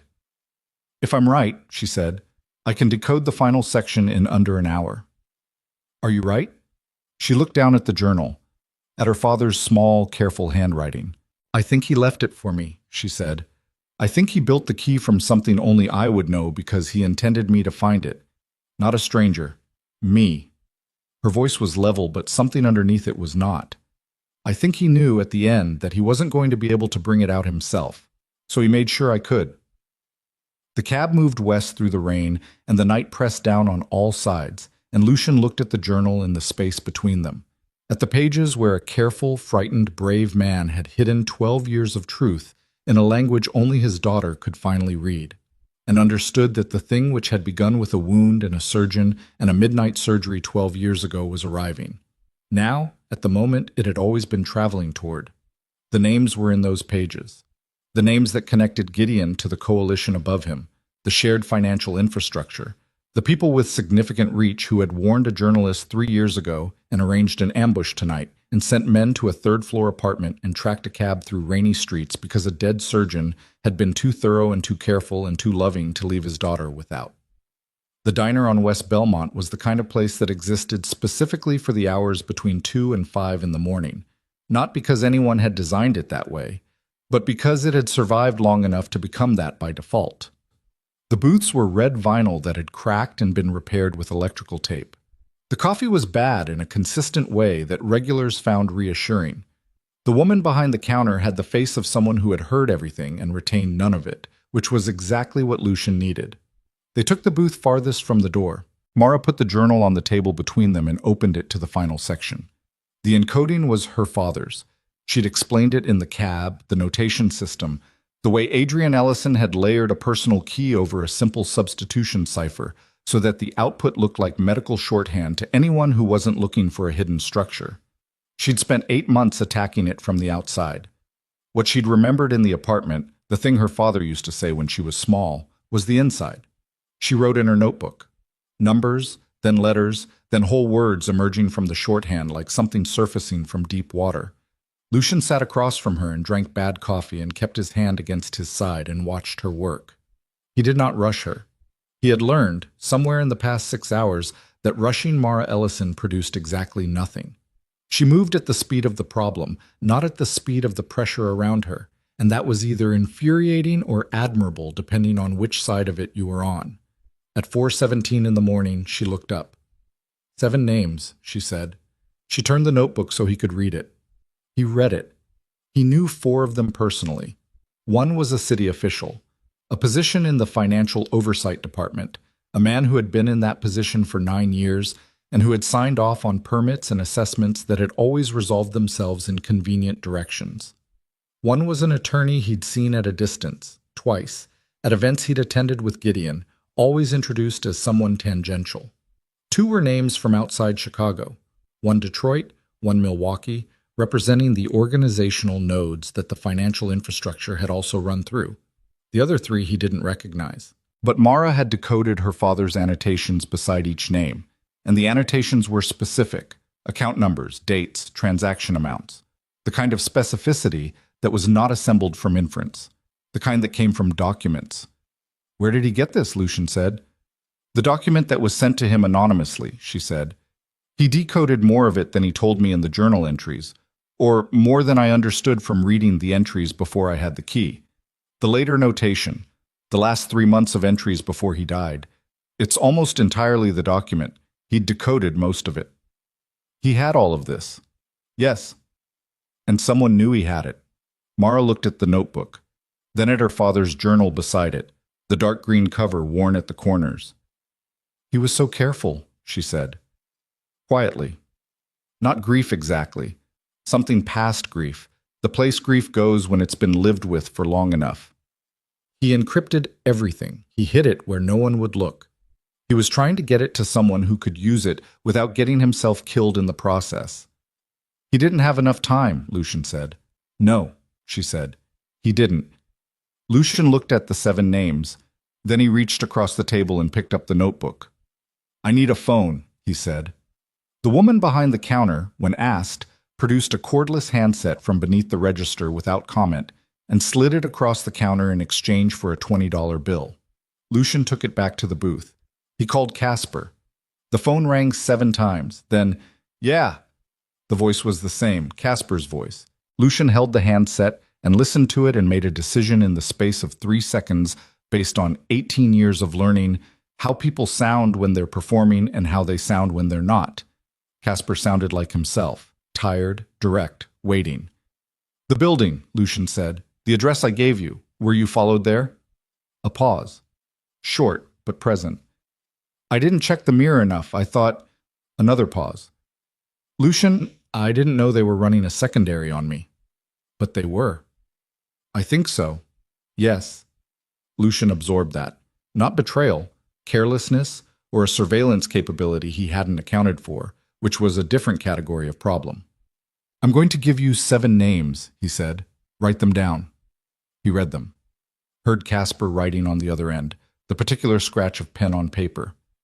The fourth name, Casper said. The city official. Yes. I've seen that name before.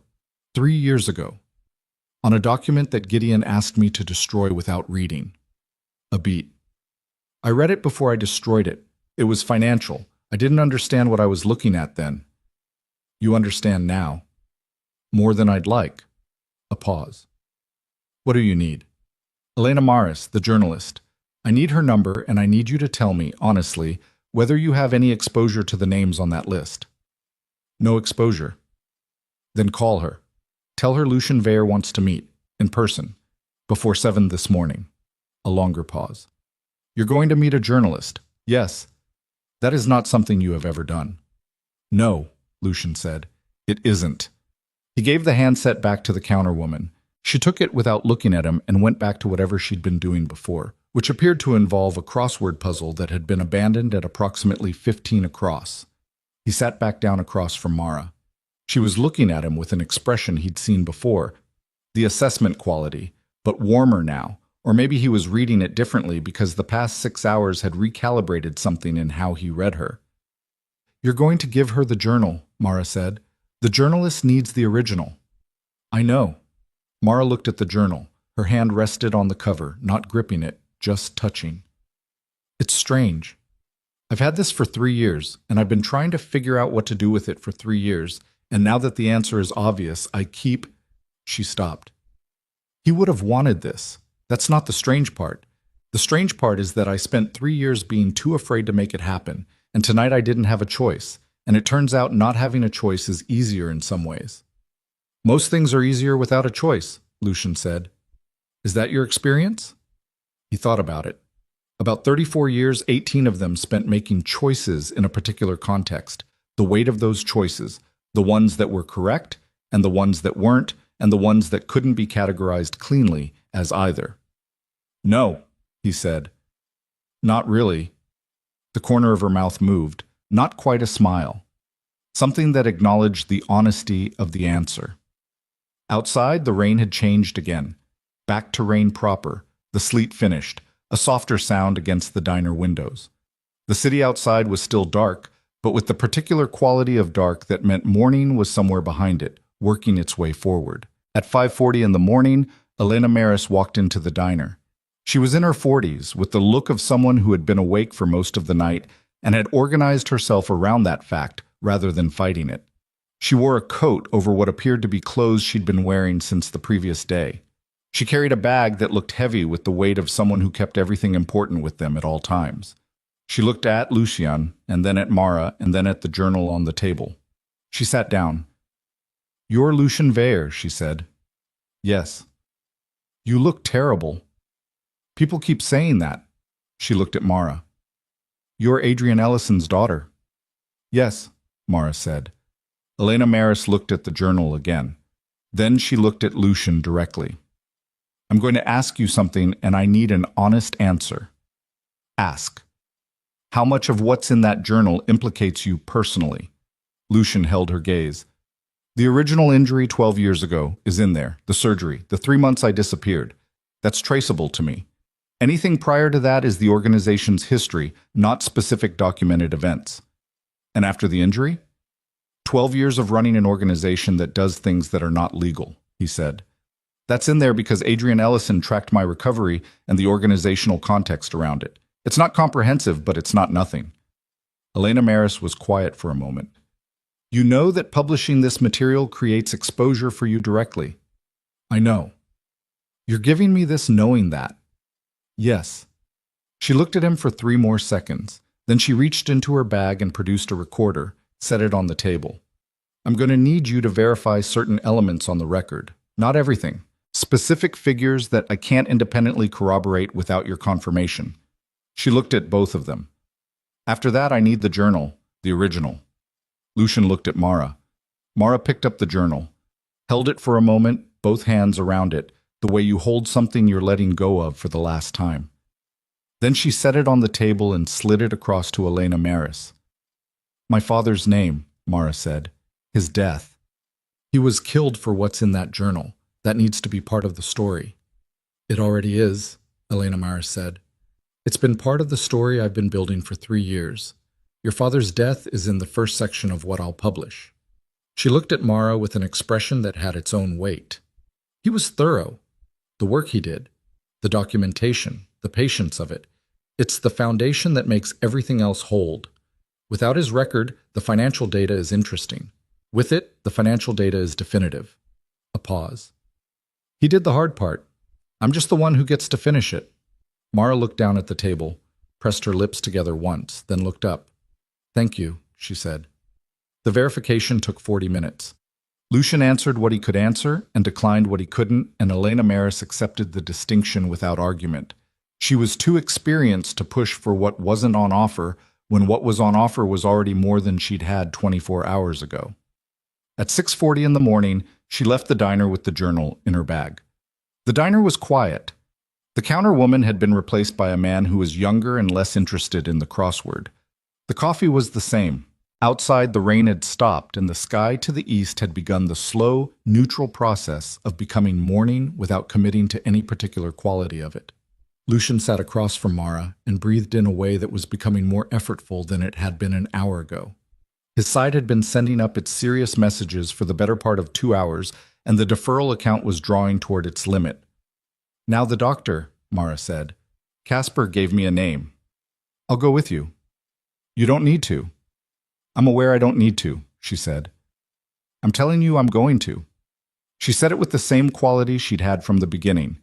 Not negotiating, not seeking permission, just stating a fact about her own intentions.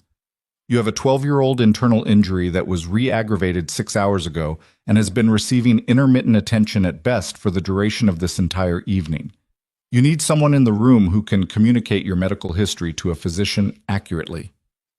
My medical history is in a journal that just left with a journalist.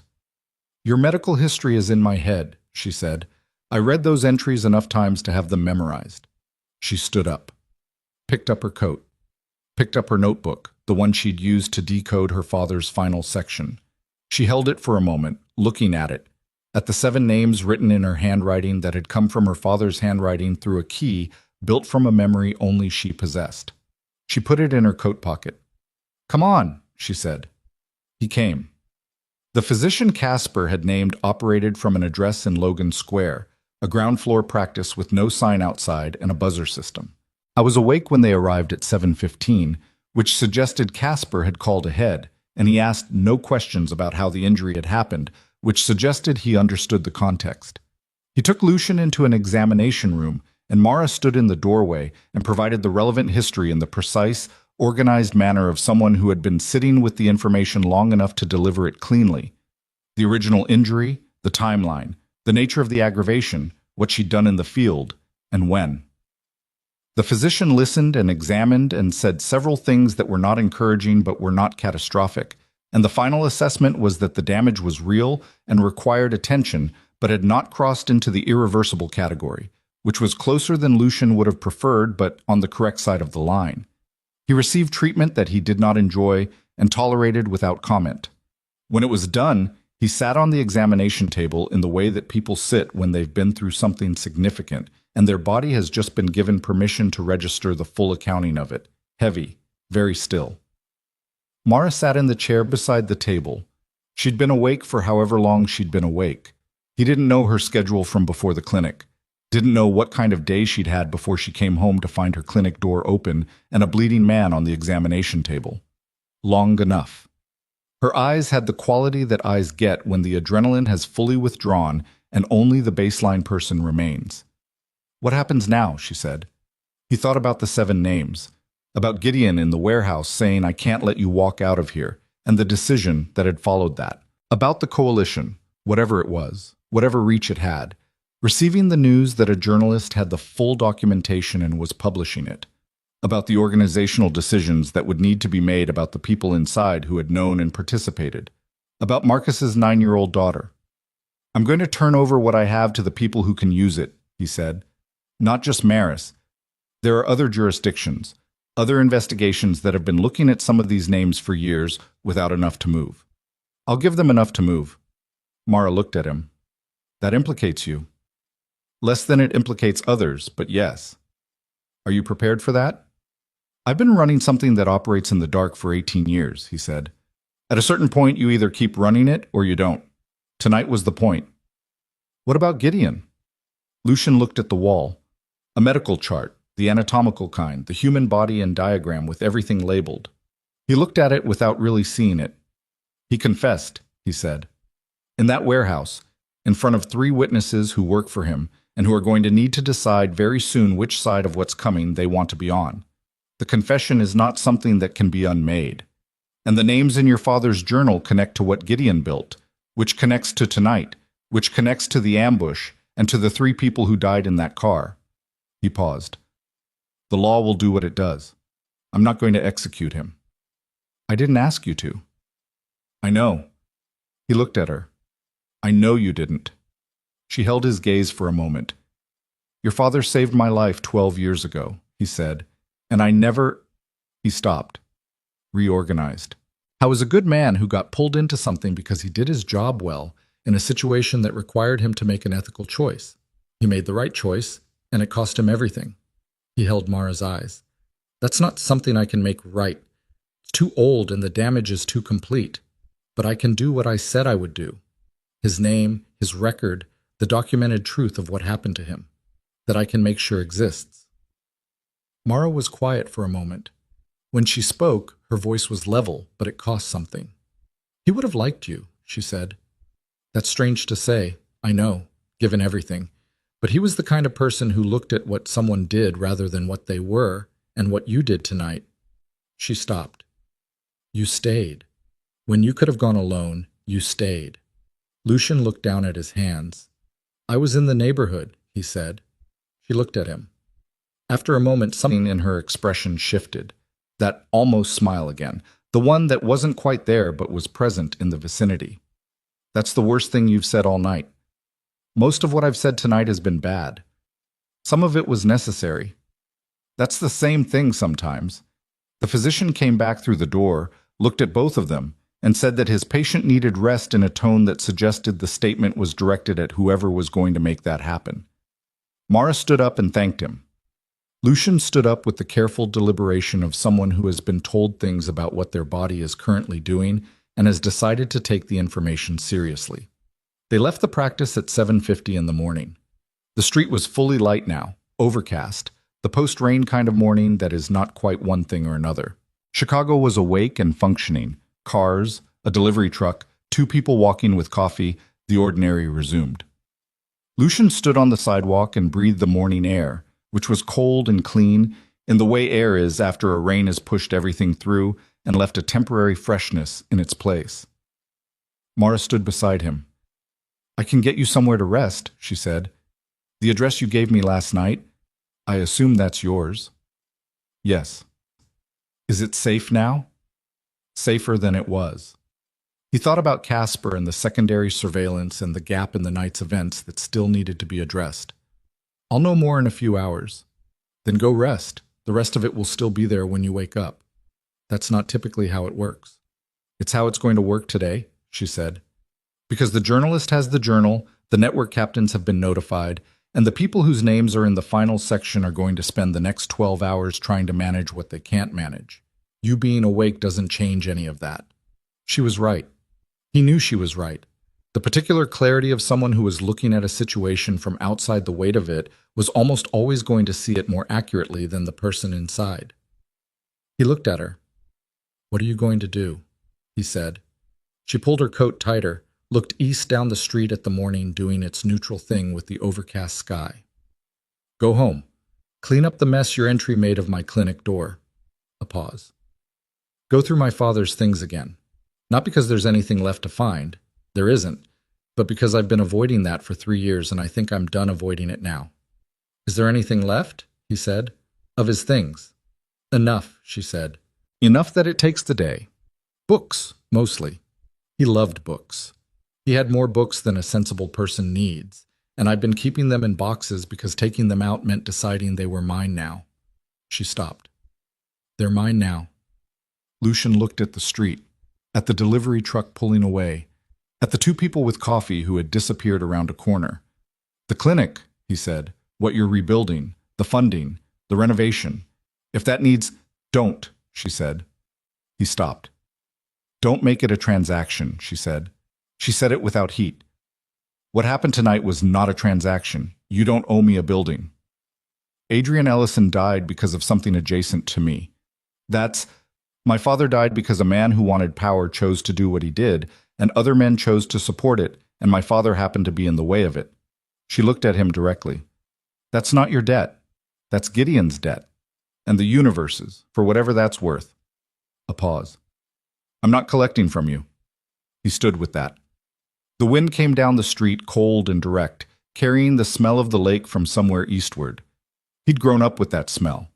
It had always meant home in a way he'd never needed to articulate because it had never required articulation. It was just the smell of the city, just the fact of being in the place he'd always been. I owe you something regardless, he said. Not the building, not money. Something I can't categorize correctly yet. You already paid it, Mara said. He looked at her. You stayed, she said, in the clinic 6 hours ago. You could have left and you didn't. Whatever I was worth to you at that point, it was enough that you stayed. She met his eyes. We're even. He thought about telling her that staying had been strategic, that she'd known things he needed to know, that she'd been a resource. He thought about saying that because it was partially true, and partially true, things were sometimes easier to carry than the other kind. He didn't say it, because it was only partially true, and he was tired of things that were only partially true. The clinic, he said. If the renovation stalls, if the funding falls through, it can be anonymous. The source doesn't have to be documented. She looked at him for a long moment. Anonymous, she said. Completely. She looked down the street. The delivery truck was gone. The two people with coffee were gone. Just the morning and the city and the particular quality of a day that had been preceded by something that changed the shape of things. I'll think about it, she said. It was not a yes. It was not a no. It was the answer of someone who makes decisions with care and is not going to be rushed into this one, which was the same quality she'd had from the beginning and which he had come to understand over the course of the longest night of his adult life, was not stubbornness. It was integrity. A small, durable, costly kind of integrity that did not announce itself. He nodded once. She nodded back. He flagged a cab. One came. He opened the door and stopped with it open and turned back to her, and she was standing on the sidewalk in her damp coat with her hands in her pockets and her father's notebook in one of them. And she was looking at him with the expression she'd worn from the examination table to the diner to hear, the one that was too many things at once to be named as any single one of them. Your father, he said, the night he treated me. I never thanked him. Mara looked at him. I know, she said. He got in the cab. He did not look back through the rear window because looking back was not something he did, had never been something he did, and some things persisted even through the nights that changed everything else. But he knew she was still standing there. He knew it in the specific way you know things that are true but not visible, the way the wound under his ribs had always been true and never visible, the way Adrian Ellison's careful truth had persisted in a dark green journal for 12 years waiting to become what it had become. Some things waited. Some things were worth the wait. The cab went east toward morning, toward the address that was only his, through a city that was the same city it had always been and would not remember this particular night among its many nights. Chicago did not keep those records. Chicago just kept going, the way cities do, the lake to the east and the sky above it, doing its slow work of turning from gray to something less gray, neither promising anything nor taking anything back. In a diner on West Belmont, a recorder held 40 minutes of verified testimony. In a journalist's bag, a dark green journal held 12 years of a careful man's truth.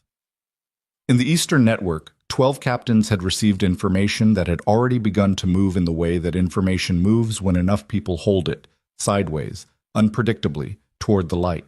And in a third-floor apartment on a residential street, a woman stood in a room that had once been a storage space and would become, in a few months, the waiting room of a reopened clinic, and she took her father's books out of boxes one by one and put them on the shelves that had been waiting for them, in the building that had always been his and was now hers, in the city that had taken him and given her this instead. It was not a fair trade. It was the only one available.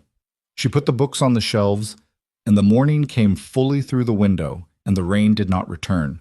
And for the first time in 3 years, the boxes were empty and the shelves were full, and the room looked like what it had always been meant to look like, which was a place where people came when they were hurt and left in better condition than they'd arrived. That was what her father had built. That was what she was keeping. Outside Chicago, the lake. The long flat light of morning moving across a city that had been there before any of them, and would be there long after, indifferent and immense, and occasionally in its vast urban way, capable of producing the exact right stranger at the exact right door at the exact moment that everything depended on it. The rain was done.